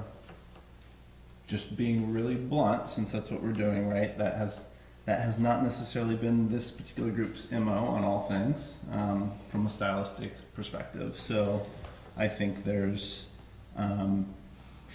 opportunity for, it's a short window. So if there's something specific people are looking for from an engagement perspective or an expectation of what's going to be executed, it's number one, I think, totally unfair to ask staff to do almost anything around that in 2 weeks. We have them running a billion different directions, and this is a self-made timeline. And number two, I do think that there should be broad agreement about what that is and what it looks like. Well, I think if at a minimum, there's a statement on Front Porch Forum or elsewhere letting people know that at the next meeting, this question is going to be discussed. And doing our residents the courtesy of letting them know that this conversation is happening. And why it's happening, we're on an expedited timeframe. So if people wanna show up to the meeting and weigh in, it's not a limited number of people that have, for some reason, following the city council agendas and know that this is what's being talked about, but we're proactively saying this is a big deal, we recognize it's a big deal, and we would like your participation and comment at this meeting. Because it's your only chance to do it before we take action to put it on the ballot. That makes sense to me. I'd like to ask you to do that, as our spokesperson. Okay. I would like it to come from the city officially. If this is something we haven't decided as a council what direction we're moving forward in, I think it makes most sense for just notification that we're having. That's what the communication would be. But the mayor is our spokesperson. Right, but I think similarly to Christine not doing the presentation on a diverging vote that we had, I wouldn't feel super comfortable with Seth, who spoke in opposition of us moving forward with the timeline, being the one authoring that personally. I think a communication on Front Porch Forum is different from multiple community presentations and dialogue with residents as the city's representative. I think that's why we have a mayor. That's the idea. Generally, guys, when things happen at the table, is the way that this politic is designed is the decisions get made and then you move forward. The city's communications are informative to residents and explain things and help them get information gather enough information to be able to make informed decisions. That's what the goals of those communications are. And I'm sorry if that got lost somewhere for people in terms of how the city communicates and what the intent of communication coming from directly from the city is. But that's what it's for, and that's what I've been asked to do for the last 4 years, is try to do that and not share my own personal perspectives on things. Lots of times I'd love to, and if you ask me on the street, I'll be happy to share those, but generally when you guys make a decision, it's the job of chair of the board to communicate that to the public. I hear you, I'm on board. Thank you. Any issues with that? None. Okay, so we'll post an official update and on the city website and Front Porch Forum, and I'm sure it'll get shared via the social media outlets as well. It'll outline process. I'll be happy to just because this is such a touch point issue, we'll provide an opportunity for individual feedback. Just as a reminder, we can share things like that. I can share something like that. You can individually send something back to me from a comment perspective or concern perspective, but you can't reply all, because then it becomes a conversation, and that's not subject to open meeting law. Other questions, comments, concerns from council? I'll turn it back to the public one more time. Questions, comments, concerns from the public? Sir. I have a couple of questions that are on the next item, the executive session. Sure. Well, let me open that one up, and then we'll go right into it. I think we're excited to get this one closed. All right. So that concludes this item, unless there's something else from council. Very good. The other thing that we did place in here, and pardon me, I think this is what you're referencing, George, is an opportunity for the city to have an executive session with our attorney related to implications of charter change from our, I think, ramification standpoint. And I'm gonna just ask, I think it's good for people to hear what concerns might exist from a liability standpoint for the body to hear that. If there's content there, or if this wasn't just put on as a placeholder, is my understanding. I think whenever we're thinking about setting legislation, there are potential legal implications. That's enough of an answer. I want to add that earlier this evening, we also bumped the treasurer appointment to an executive session too, because we're going to discuss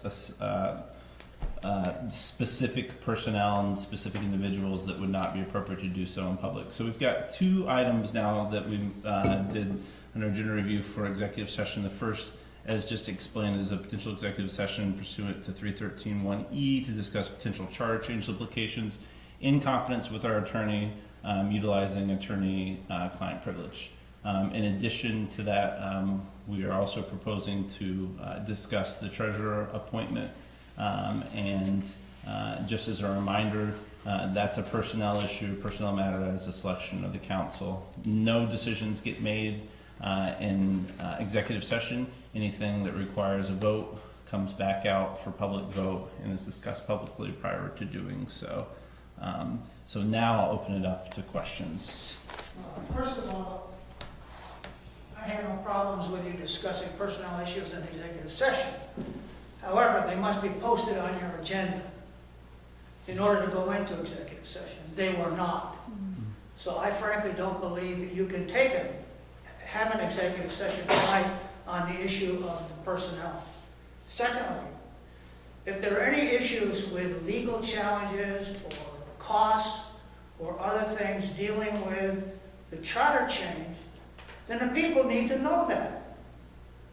I can't think of any reason in the open meeting law that would allow you to go into executive session over potential charter changes. Just hearing from your attorney is not in itself a reason to go into executive session. Are you going to get information that the people aren't going to have when they vote on this issue? I think the idea under that provision is to allow the council to get free and clear legal advice from their attorney, number one, and number two, also for the council not to be placed in a position, an adverse legal position, because we discussed something publicly that could have ramifications. So that's, Doesn't, I mean, I sat for most of the day listening to Republicans in Washington. This sounds like them. thank I you. don't think you want to sound like them. Thank you for the feedback. The fact of the matter is that if there's information that there's going to be legal implications over such a change, the people need to know that. They need to know the reasons why. If you change your mind and decide not to put this on the ballot, the people need to know that. Each of you is accountable to the people.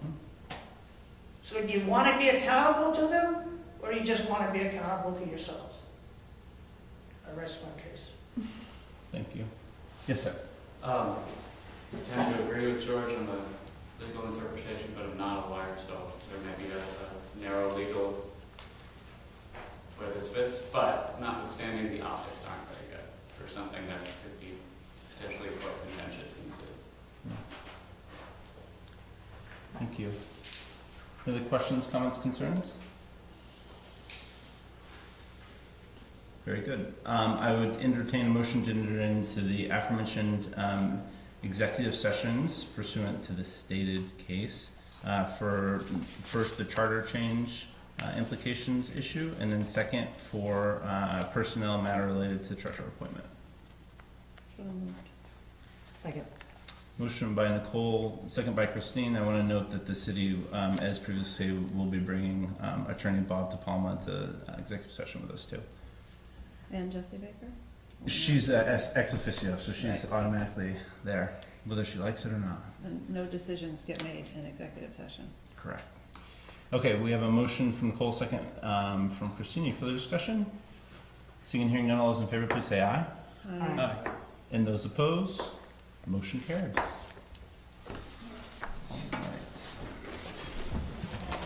And just to note, council will reconvene the meeting as soon as these issues are covered. We don't expect it to be a terribly long conversation. So I was just explaining that it's probably, we're thinking this is a 10 to 15 minute type of thing, not a long session.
we will reconvene tonight's Winooski City Council meeting. Just a couple notes. City Council entered an executive session with our attorney to discuss potential charter change implications from a legal perspective. That was an attorney-client privilege conversation and discussion. No decisions were made in regards to that matter. And we also specifically addressed a personnel issue related to the treasurer appointment, which will be an item that will be back on next week's agenda if you're curious as to how that process is unfolded, and I would expect a selection to be forthcoming soon on that. Okay, and with that, just a reminder, no votes take place in executive session. All decisions will be made public. As we'll go back to the regular agenda items, capital projects financing. Just some light stuff. Just a little. So, just by way of introduction, John and Ray have done work following up the last council discussion about financing for the Main Street revitalization project in the pool, and presented to you in the packet that's online and in front of you the revised financing models. There's two in front of you. Both integrate the pool and the Main Street debt service and associated costs. One is an all-in proposal and one is a phased proposal. Also before you as requested is, there's a request to, for lack of a better word, be more realistic about the financing on both sides. So Ray took a very close look at potential revenue streams and built some new revenue models for the pool project. And additionally, Angela put some numbers together about what we anticipate very preliminarily going into FY20 for other cost escalators. These are very preliminary. You'll hear much more about this on October 1st, assuming you pass the budget schedule on your agenda later on. So that's the introduction. John, I guess I'll turn it over to you to walk through the big highlights. So I think that covers pretty much everything. Sorry. High level, no, that's fine, that's great. So I don't know if there's anything you want us to hit on specifically or go through the memo.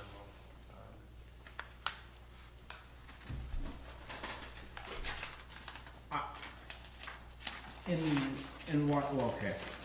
I think something that's really important that I've heard some people explain in a confusing fashion is the cumulative tax impact over the years for residents and citizens versus a one-time annual increase for one budget.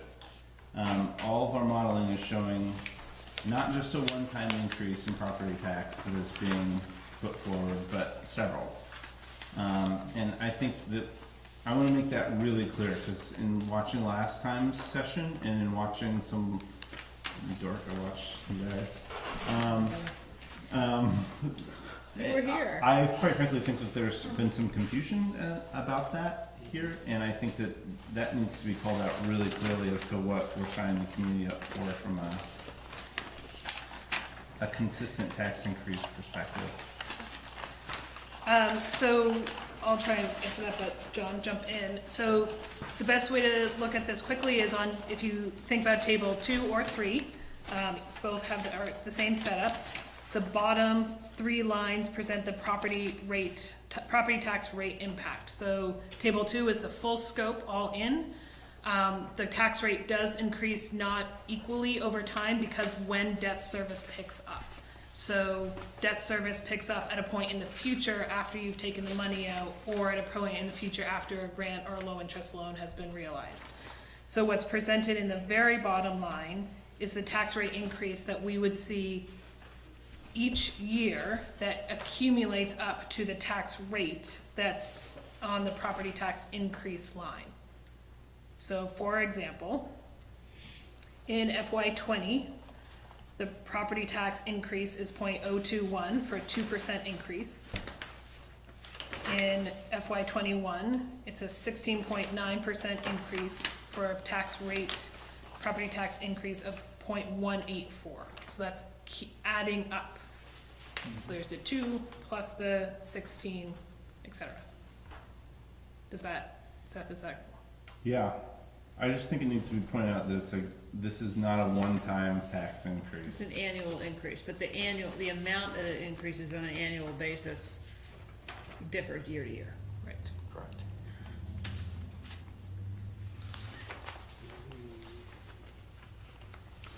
Okay, so then when it jumps to 14% from that. That's 14% on top of the previous year's 16.9%. So you will have, So we over the go course of, 1.27 to 1.45. over the course of 3 years, Gotcha. you will have seen a almost 33% increase. Right.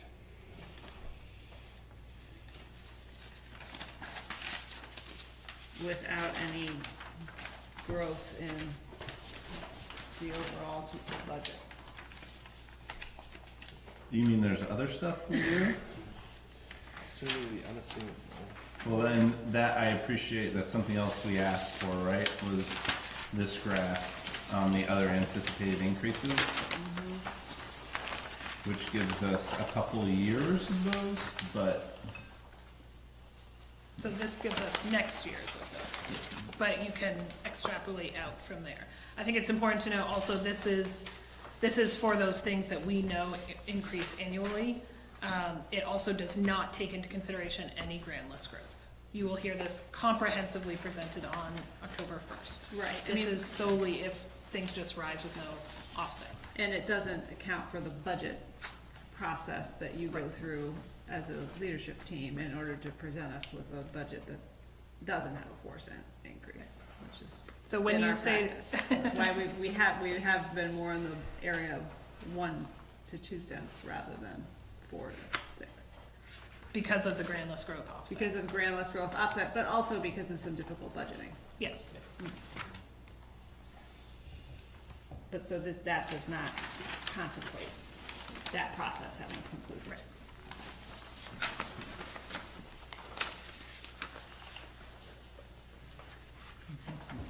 So there are, not to jump into your discussion, but there are a universe of things between, so table 2 is essentially the worst case scenario. If you tell us to go now with everything, all in, this is the impact.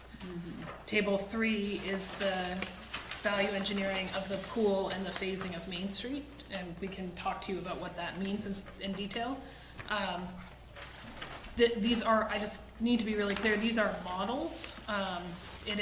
There are other options in the middle. We just tried to give you 2 options, and I think one of the hard things sitting in your chair over the next couple of months and years about this is we can build models, and what happens on the ground is what could change.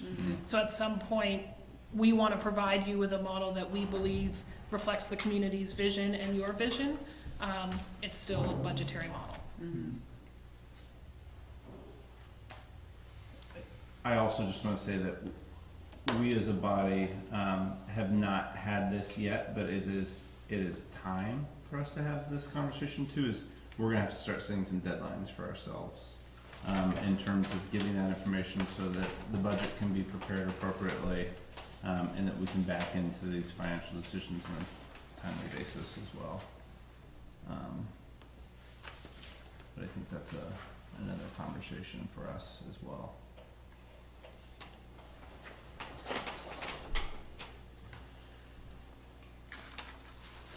What's the goal for this evening? Well, the goal was really to see what information was necessary and needed for us to start to formulate real decisions, guidance, and direction for staff. We brought forward last time memorandums providing comprehensive updates on the 2 models. The decision was in that meeting to marry the 2 conversations so we could have a holistic budget directional conversation. So this is our opportunity to have pieces of that conversation. I think from my perspective, I think we need to talk about components of what lines and thresholds are going to be, and if we're going to give any direction to staff as they go into trying to construct next year's fiscal budget for themselves operationally. Like that's our most important responsibility, I think, is giving them clear guidance so that they can do that, so that the city can continue to effectively run. And then there's the outlying issue of You know, as you look at these, if it becomes really apparent from a prioritization standpoint, from a project perspective, and or the scalability of the projects, and if one should be scaled over the other, I mean, those are all those decisions that we need to come to. So I think we can space some of those out, but I think the biggest thing is we need to know if there's enough information to make informed decisions here. And again, Jesse just said it, models can change, the adjustments can be made, but at the end of the day, this body eventually has to pull triggers and send forth with really clear direction what's going on. So that, you know, there's nothing per se to approve tonight. I think the big thing is, number one is, are we happy with this composition of information as it relates to the two parties? And just the last thing I'll add in is, there's this whole fundraising conversation that's being had, and I think we need to decide if there's anything that we're gonna let impact our decision making to do with that, and if there's any decision to provide additional guidelines there to that group. So, that's helpful, thank you. It's good to know what your goal is at 9 o'clock. I am interested, the memo alluded to scaling back Main Street, or phasing that in,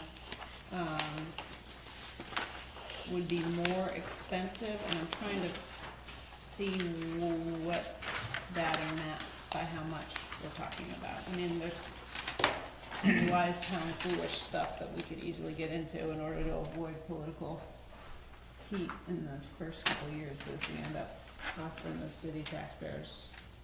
I'd like to know what the order of magnitude is that we're talking about. Yeah, so if, just stepping back, so phased approach with Main Street, that project has a little more opportunity to phase in versus say pull. Right. So what we showed with the model was, if we utilize the USDA Water Resources Grant, completed that work with the schedule that's been presented, bring in the curb lines to kind of set the table for that additional streetscape work. If we phased in the streetscape work and say we did up to Spring Street as phase one, and then, you know, that curb line work for the entire project as part of phase one as well. If we phased in the rest of that streetscape work, you know, future dates, we could complete all of it. Say, in this model, we show that work aligning with the TIF expiration, just to, you know, better align the debt. That additional, getting back to your question, so that additional cost, you would have to go back to our consultants, talk about cost estimates. What's the potential material inflation cost if we start in 2025? Right. What's the cost to potentially remobilize those contractors? Right, and I know it's very difficult to estimate what might happen in the future, but some order of magnitude would be useful in evaluating the approach that makes sense. And then also, just in terms of usability of the corridor, what kind of disruption would we be talking? I mean, I'm pretty sure a perpetual construction site up and down Main Street isn't what people had in mind when they approved the project either, so sort of what the customer experience might be. That was my big question. So one thing that, as we've been talking about phasing, as well as with the form-based code, there is some opportunity to kind of work with developers as they do some of this construction work. So form-based code, we're pushing everything to the property line. One of our concerns is if we do complete that streetscape work and developer comes in, they construct this new building right at the property line, they could be tearing up some of that new streetscape work that was installed. So there is some benefit to the phasing. To phasing, yeah, that makes sense. And when would the utility undergrounding happen? Was that part of phase one or phase two? It would be phase two. Phase two. How long does phase two go for? Depends. So we could do it, we could do it in one chunk potentially, maybe a 2-year construction cycle.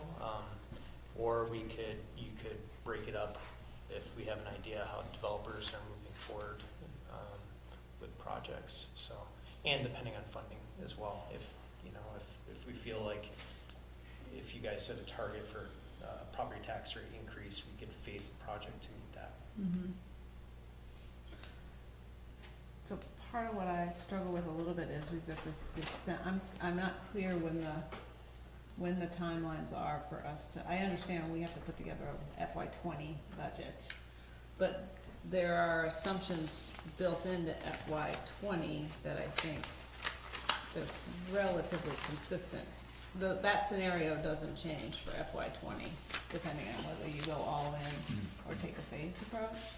And I think the results of the other grant requests that we made will have a significant impact on the options, potentially. Is that, so I'm struggling with when do we, I don't like to use pull the trigger, but when do we need to make decisions in order to?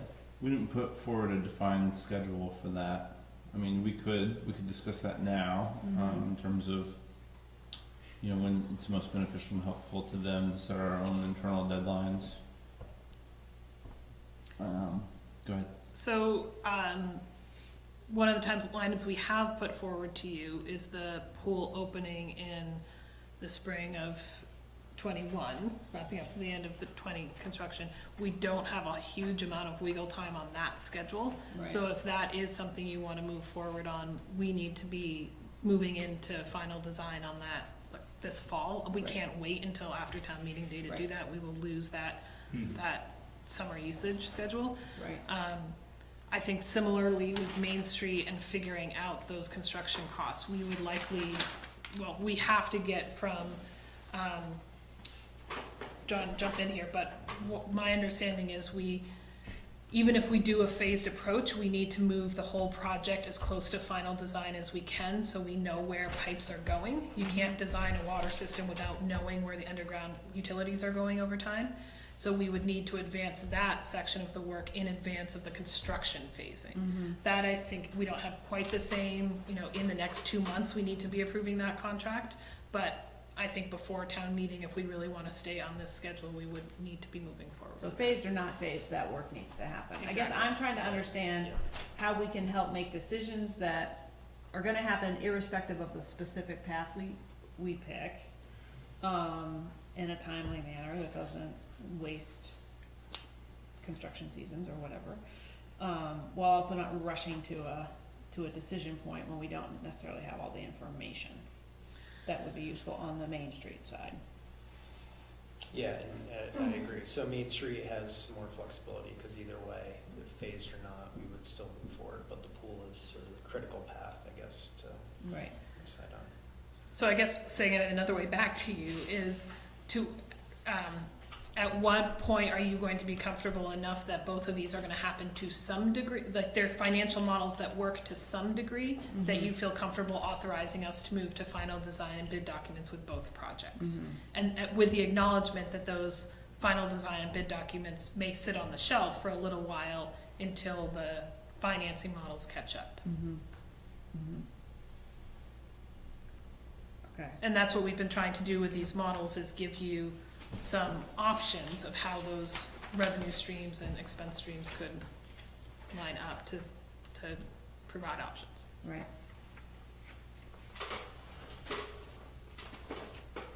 So on the pool side, I would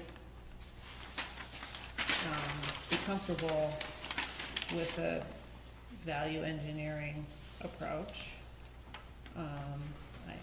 I confess that I don't remember all the recommendations that were behind that, but my recollection was in general, they didn't substantively change the resource that would be made available to the community, and they were all in endorsed by the engineers in terms of,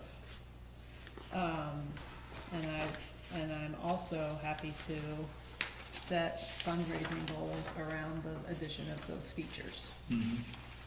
I think a community room, a pool, and there was one other. Slide. The slide. The slide.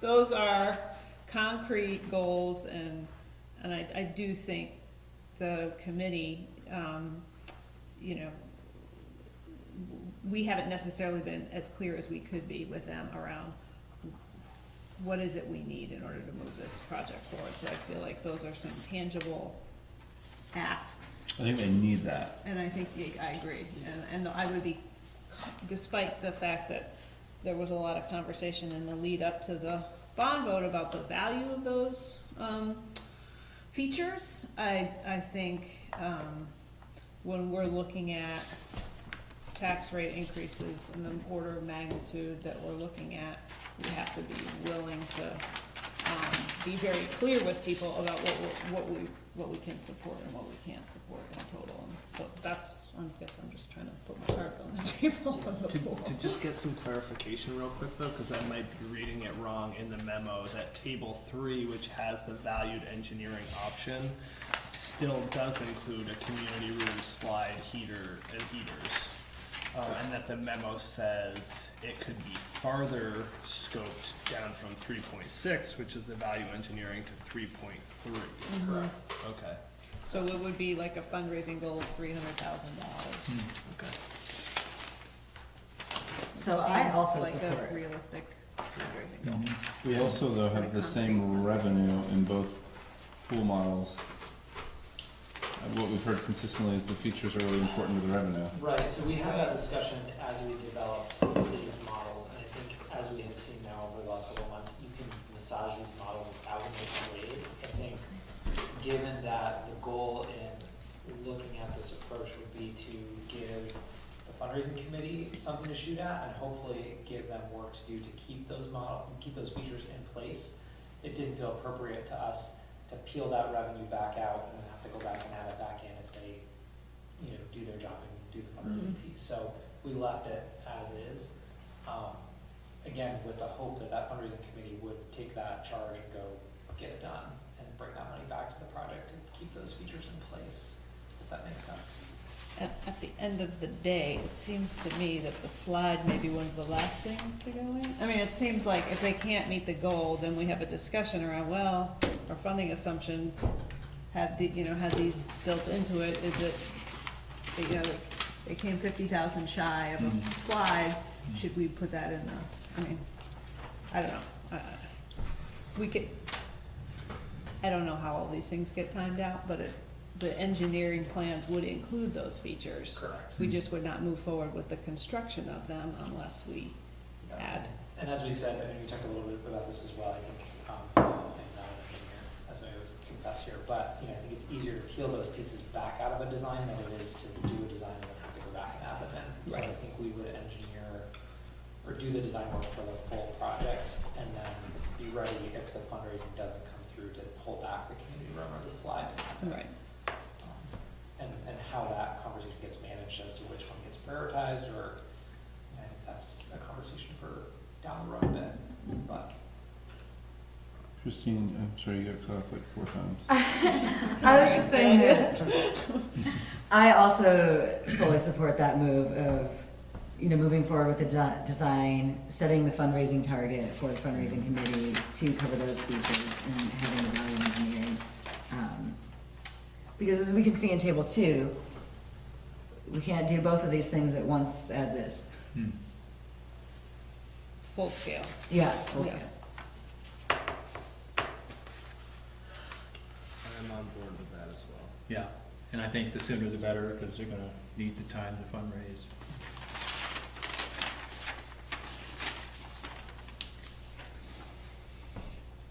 Just don't- What?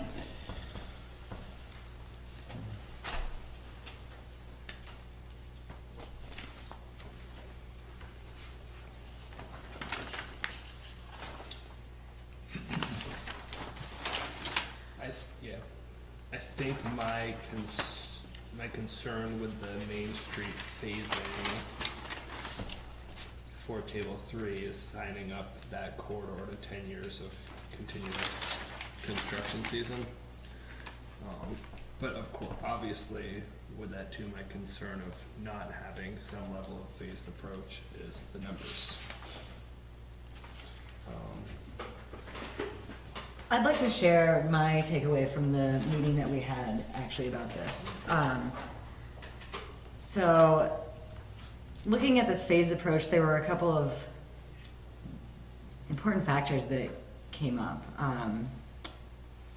One is that we have the significant funding for this water work that we really need to do anyway. And then it's the utility work and the streetscaping that we don't have money for yet. Phasing that in, like delaying that, actually gives more time to coordinate with utilities. Like it's probably not even feasible that we could start that work because we have to work with them and negotiate on that, the planning and stuff, and also the funding. And then there's also, like, to the point that John made about potentially doing this work and then having it ripped up as developments come in, having it sounded like, and correct me if I misspeak, having the full plan set out can be used as a guideline for development. So, as somebody does development on Main Street, then we can be telling them, like, this is what you need to put in for sidewalk, for trees, etc. Have it be a part of the. Yeah, as opposed to actually us just doing all that right now and then having it turn over potentially in the next 5, 10, 20 years. Which we kind of did with the designated downtown and the pavers. Yeah. So we would need to look at legally how we would do that, passing that on. One, I'm not sure we could do that with undergrounding the utility. I don't think the developer would bear the cost of that, and it would be actually very challenging from a utility perspective because you'd have the lines going, which is why we approached this from the start. We tried and failed. Here. We tried to get a developer to underground utilities, and it met both legal challenges and massive expense challenges. I'm just, yeah. Oh, here at Peking Dam. I misspoke about including, with the development, I'm referencing like the streetscape, not the utility undergrounding. So on the streetscape side, we would need to look at how we ordain new standards that are different from the rest of the city standards to get the developers to fund that as they're building it up. Right now, the obligation is if a developer digs up a sidewalk to put in a foundation, they replace as is. So they replace what's there. So if we're asking them to replace at a higher level, how do we legally do that? I think there is a way to do that, but that is another step in the process. And then just thirdly, and I'm not against the phasing approach, I think it may make a lot of sense for the community, but part of the Main Street project from the beginning was because the community has said that the corridors are where we want to see density, part of the barrier to entry for developers is that we are modernizing the utilities and creating, improved streetscape where they will want to develop improved projects. And if we put that cost back on them, then we're not realizing that we're not lowering that barrier to their entry. We can do that, it's just something we should be aware of. Not only that, but you're potentially saddling them with additional costs of improvement. Because again, going back to some lessons learned from some of these projects, there's a lot of arguing over the sidewalk, and how much it costs to do it. And when somebody had to rip up and redo a sidewalk because they didn't do it to the standards correctly. And same thing, not this body, but most of you were part of a conversation around whether to do pavers or not in a project and the additional costs that put on the project. So there's a lot of push back and forth, again, based off of those margins. It hurts. Well, but I think there's potential there, not even necessarily to be saying that a developer has to put in the streetscaping for us, but if we wait until they're doing the work anyway, and they're paying for replacing up until, then we're only paying for the additional. I understood, yeah. That's just very different than saying we're gonna get them to do it. Yeah, I misspoke on that. Yeah, there's city cost share models that I've seen where, you know, if we're requesting they go above your typical concrete sidewalk, you know, the city kicks in some funding for that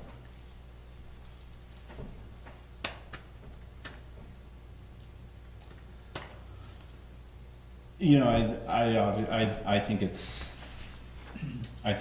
we're trying to accomplish both things.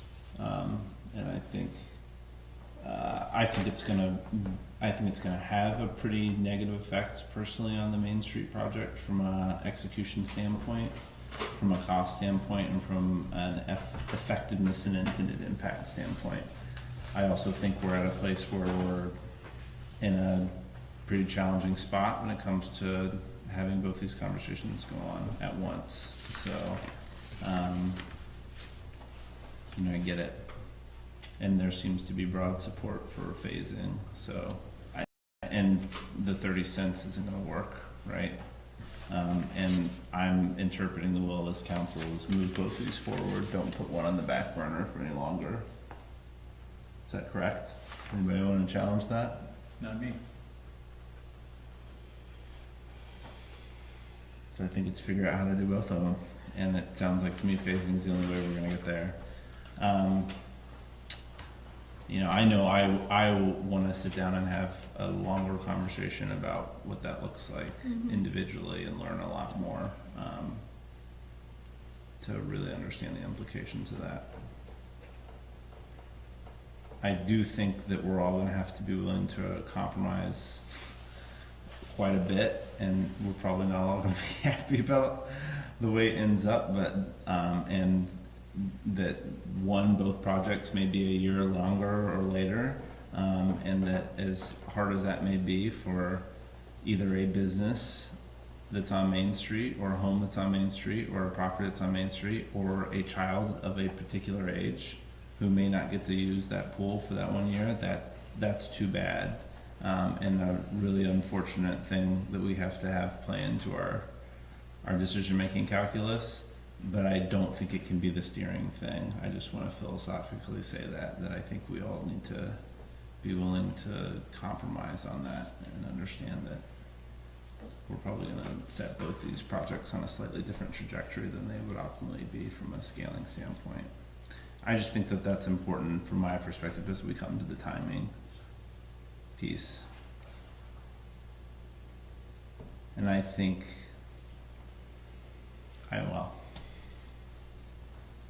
that's enough.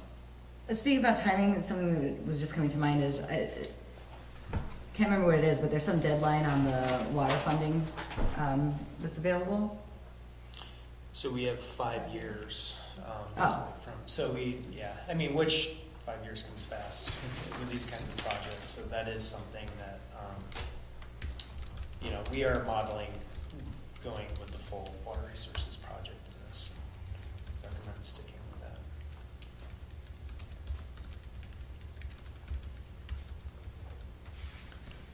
So what I'm hearing is move forward with both, which means on us for next steps is to bring forward architecture and engineering contracts for both projects for the full thing, knowing that phases may stay on the shelf. Also, we have some work to do to move forward with potential ordinance changes and local options tax votes for town meeting day. And I think it's worth us doing some work with our engineering firms to think about looking in more detail about what phasing options would be and bringing those back to you. That sound good? Yes, please. Okay, you got it. I mean, we've had kind of general discussions about phasing and what the impacts are in the project, but I would really like to hear the nitty gritty.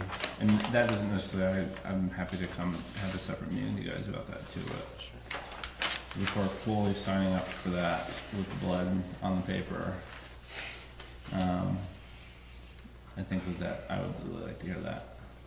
But I want to make sure we're doing something that's effective, you know. And the fundraising target of 300,000, that communication will come from you all, or would you like that to come from us? We can send that over to them. Nicole, you're in close contact. Do you mind having that conversation? Are you cool with that, or would you rather somebody from the staff? I'm sorry, what was the, Do you mind delivering the $300,000 news? to the fundraising committee? Mm-hmm.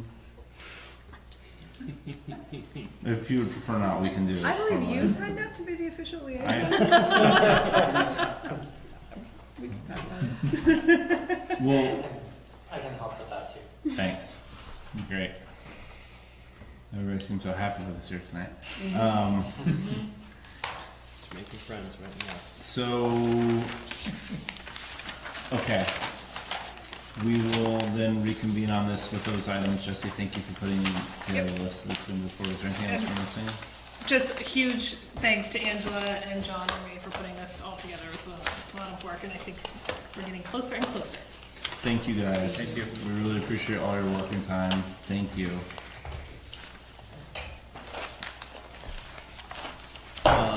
Okay.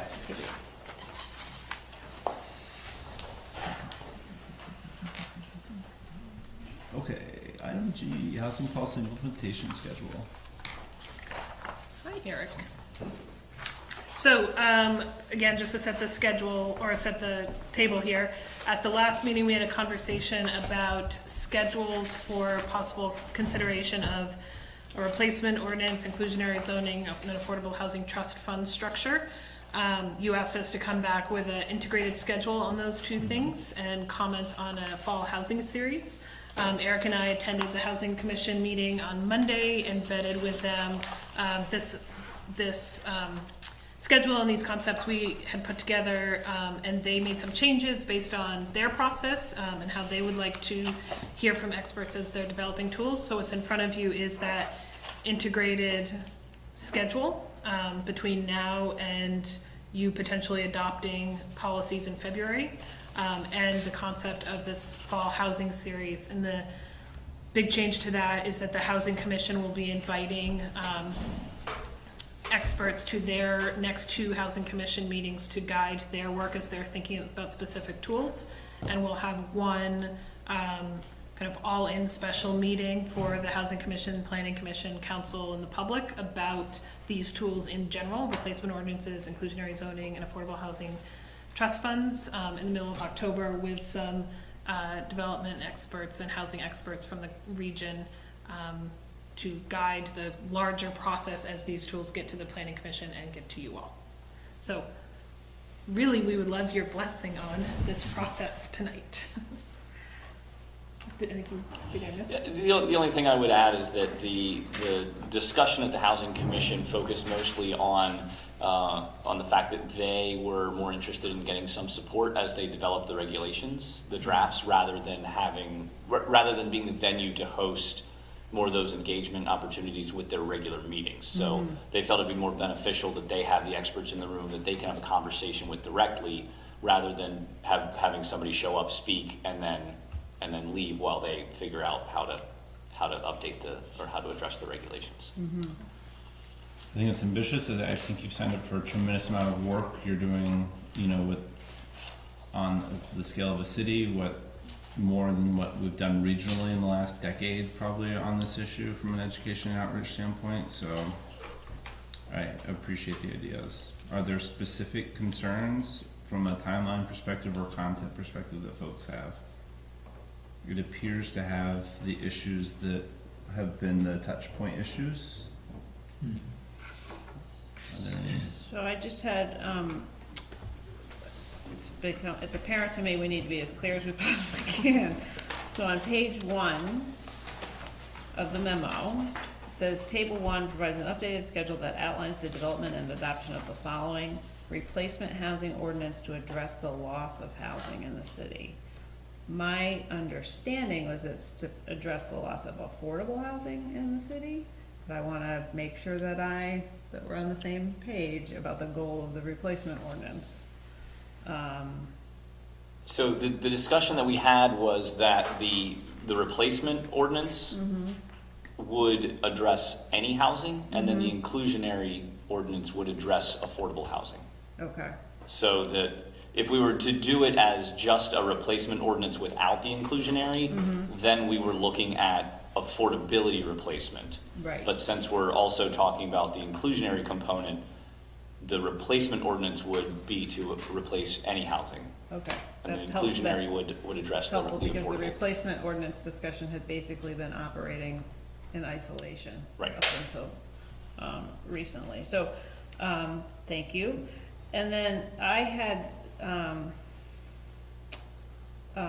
would like to suggest, possible speakers, including the person who wrote the housing needs assessment for Winooski that's kicked off this whole process, Maura Collins, who is a housing expert in Vermont and also has a lot of the context that went into that report and recommendations that I think is useful in terms of background. And I'd also, if we're gonna hear from the development community or private property owners, I would encourage somebody from the Vermont Affordable Housing Coalition to be invited as well, just to make sure there's balance.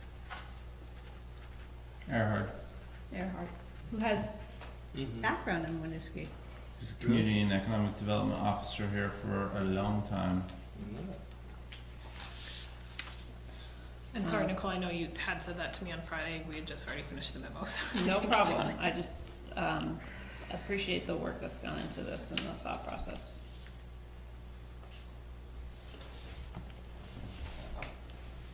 Okay, everybody, any other questions, concerns, comments? Blessings, that's great work. Any questions or concerns from the public?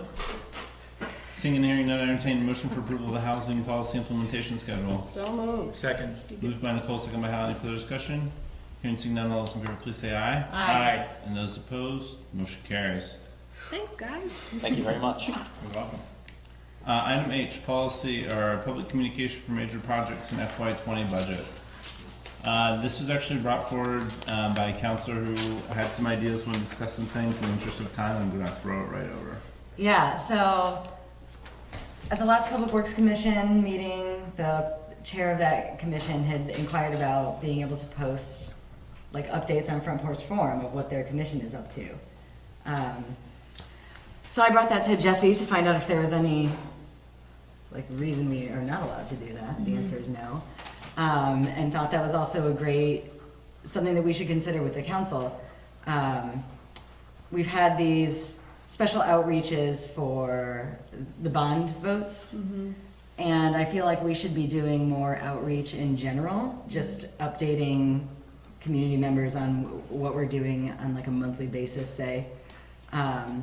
So one idea would be, we have the school newsletter right now. I don't think that's far reaching enough. I think we should probably have multiple avenues to try to get to more people. So potentially like rotating duties to put forth a monthly update via Front Porch Forum. I don't know if there are any other good venues for that. Something that I discussed with Seth is what's the show? In the World of Winooski. In the World of Winooski, yeah.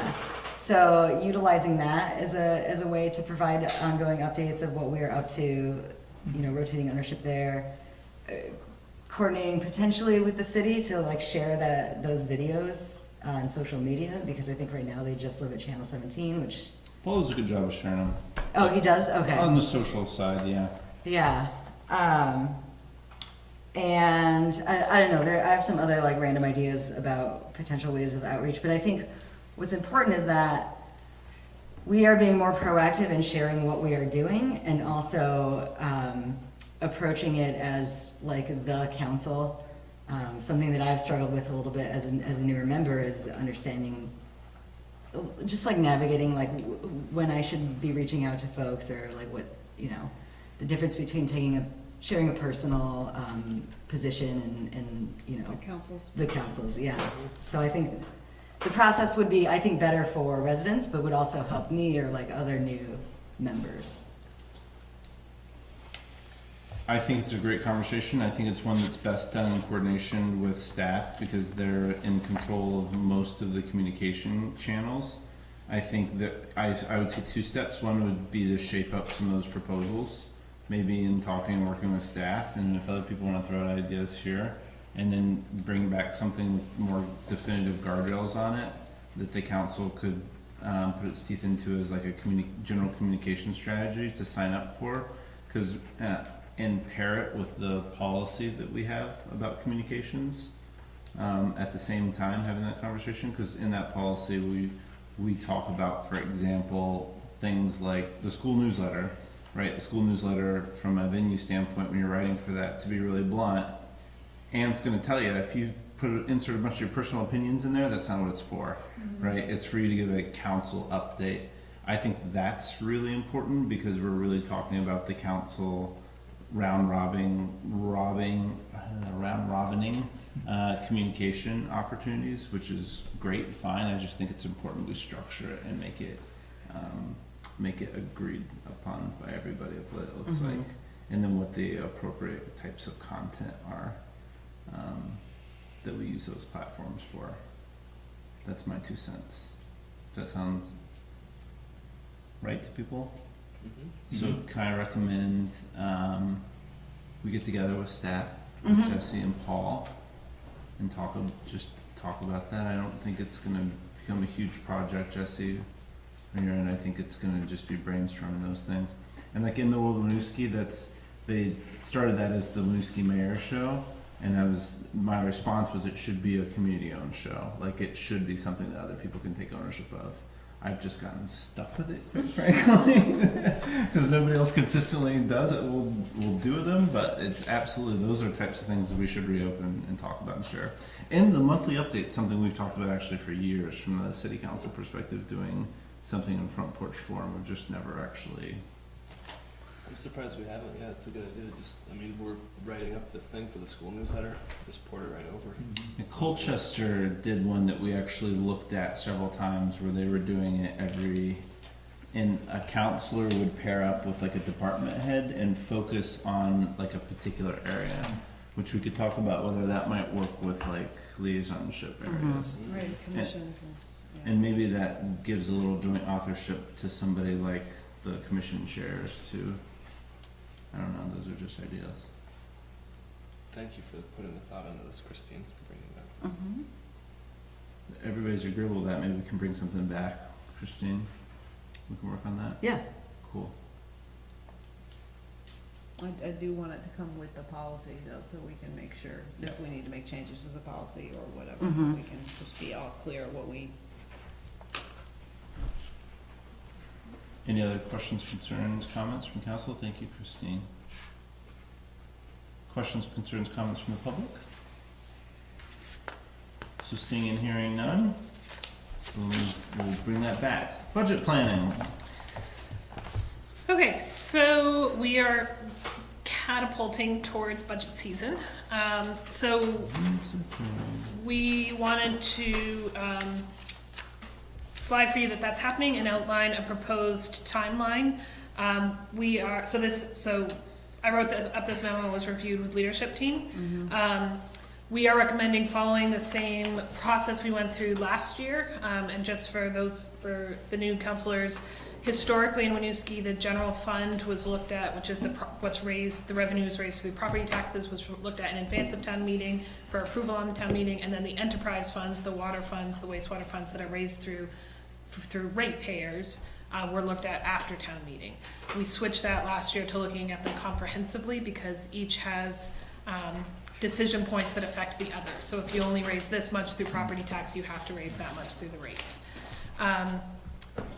We as staff felt like that worked pretty well, so we're recommending the same process this year as well, but would love feedback from the council if there are other things that you want to see.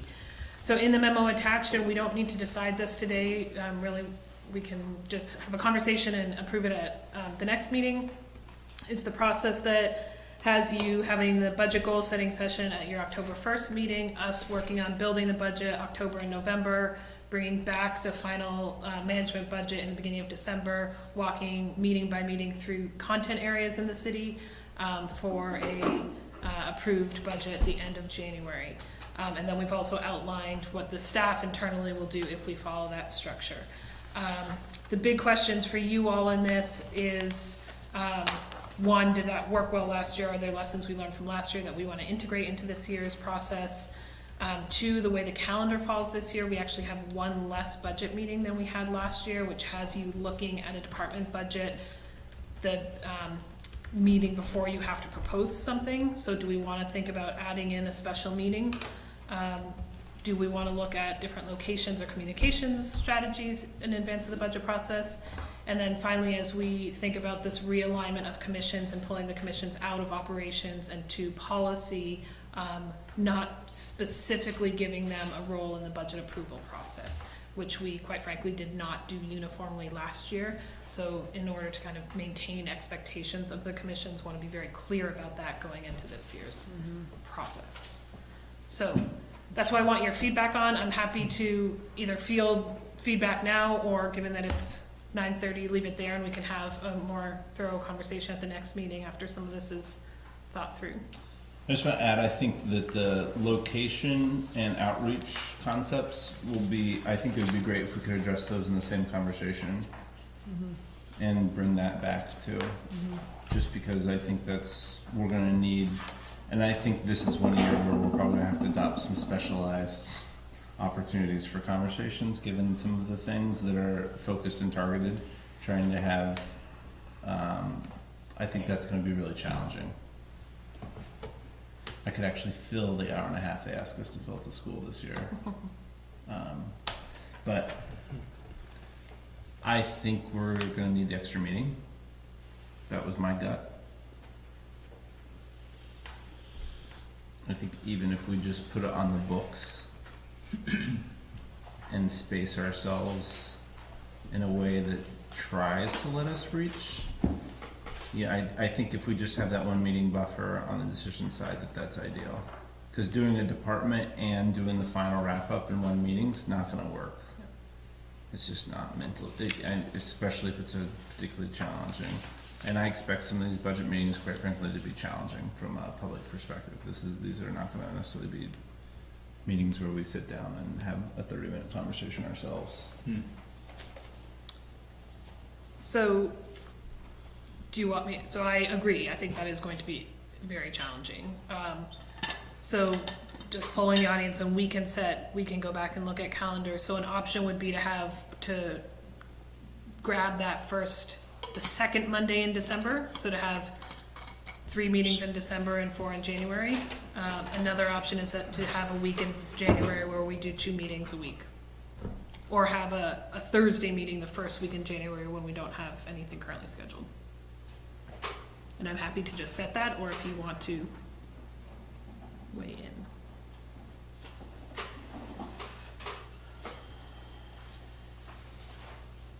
Anybody have preferences? I mean, Checking my calendar now. first 3 in December makes sense. Yeah, but- meeting twice in a week is very difficult for me. I'm pretty sure December is better for me too. Is one of those Mondays a weird holiday? Is there a weird holiday in December? There's no, well, Christmas? Sorry. No, early in December. Isn't the one where the guy comes in the chimney? I'm sorry. There's plenty of holidays in December. Yeah, okay. I was just, for some reason I thought there was some other federal holiday early in December. I've only done this life thing 35 times, so Right. I'm still figuring it out.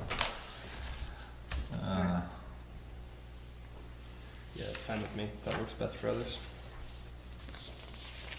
3 in December. We will all get to know each other really well.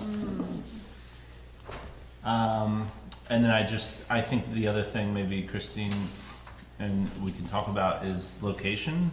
You know, just in the past, we tried to move them to places where like the stuff was. I think it was a fun experiment. I think it was cool to do a couple times. I think there's a lot of barriers for that being effective, to be really frank. Mostly weather and fires happening and trucks having to Fires pull and out. just a freezing public works garage. Yeah. Hey, that was the great idea for public engagement. I'm sure that. Other comments or questions regarding the schedule? So, and to Hal, Christine especially, you know, look forward to having conversations about this as we move forward, kind of how the process works and we'll make sure that there's plenty of prep leading into this, so it doesn't feel like a ton of bricks hitting all at once. And that's one reason why we do one service area per meeting too, is it allows for that focus and those questions without having to feel like you're going in a million different directions. Thank you for putting this together. Appreciate you guys doing that so early. Thanks for all the prep work I know you're already doing. Thank you. Any questions, concerns from council? Any questions, concerns from the public? Seeing and hearing none. VLCT 2019-2020 municipal policy positions. So October 3rd is day one of Town Fair. They have VLCT, Vermont League of Cities and Towns, has their annual meeting. As a member community, we get a vote at that meeting. Historically, this council has liked to review the policy positions the league is putting forward and comment on how, direct the vote, essentially. So I've included them here in your packet. Again, happy to take feedback tonight, or we do need to approve any positions you would like to take at the next meeting, so we can do that at the next meeting. And then the next agenda item is our voting delegate. What's difficult for me is that they do the same, so it's so I would really love to see what's different from last year. If they could give you a red line version or whatever, because that's, I think, a better use of our time is, do we support changes to the platform? Because they just re-adopt their policy platform on an annual basis, and there's a lot there. And I don't feel qualified to evaluate all of it, and it'd be a lot easier for me to do that if I knew sort of what's different this year from last year. Well, And I'm sorry, I remember you asked that for that last year. Did I? And I'm so predictable. No, I should have done it proactively. Sorry about that. I do know too, there were some specific things that we opposed last year that are still in here, and some we opposed last year that no longer are. Like I think there's some open meeting law stuff that we opposed last year that's still in here, but there's some marijuana legalization stuff that we opposed last year that is no longer in here. And some components that may still be, but it's also a different body too. Right. But yeah, because I know just looking at this, there are a lot of things that are those really technical things, or I don't know. Yeah. But there are some that jumped out at me right away as something that I personally wouldn't support. So I don't know the best way to go about those discussions. So late.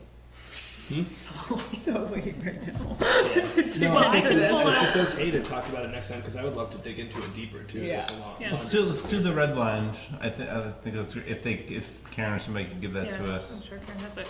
So I'll get that for you for the next weekend, or next meeting, and I can pull out what you recommended last year as well. Perfect. And we would like you to be our delegate. For The sure. next agenda. Any other discussions, comments, or concerns on this item? Any questions or concerns from the public? So seeing and hearing none, we'll move on to tonight's final agenda item, which is discussion to approve the LCP annual business meeting voting delegate. I would entertain a nomination for Jesse Baker to represent the city. Second. I need a, did you, I said- motion I by said- Nicole, I said second so. by Hal? Yep. Any comments or questions from council? Any comments or questions from the public? Seeing and hearing none, all those in favor, please say aye. Aye. And those opposed, motion carries. Jesse Baker, you are hereby elected. And with that concludes tonight's regular business. That concludes tonight's business of the council meeting. Thank you very much. We need a motion to adjourn? I entertain a motion to adjourn. I will make that motion. Second. Motion to adjourn by Nicole, second by Christine. Any further discussion? Seeing none, all those in favor, please say aye. Aye. And those opposed, motion carries. What is this? Thank you all.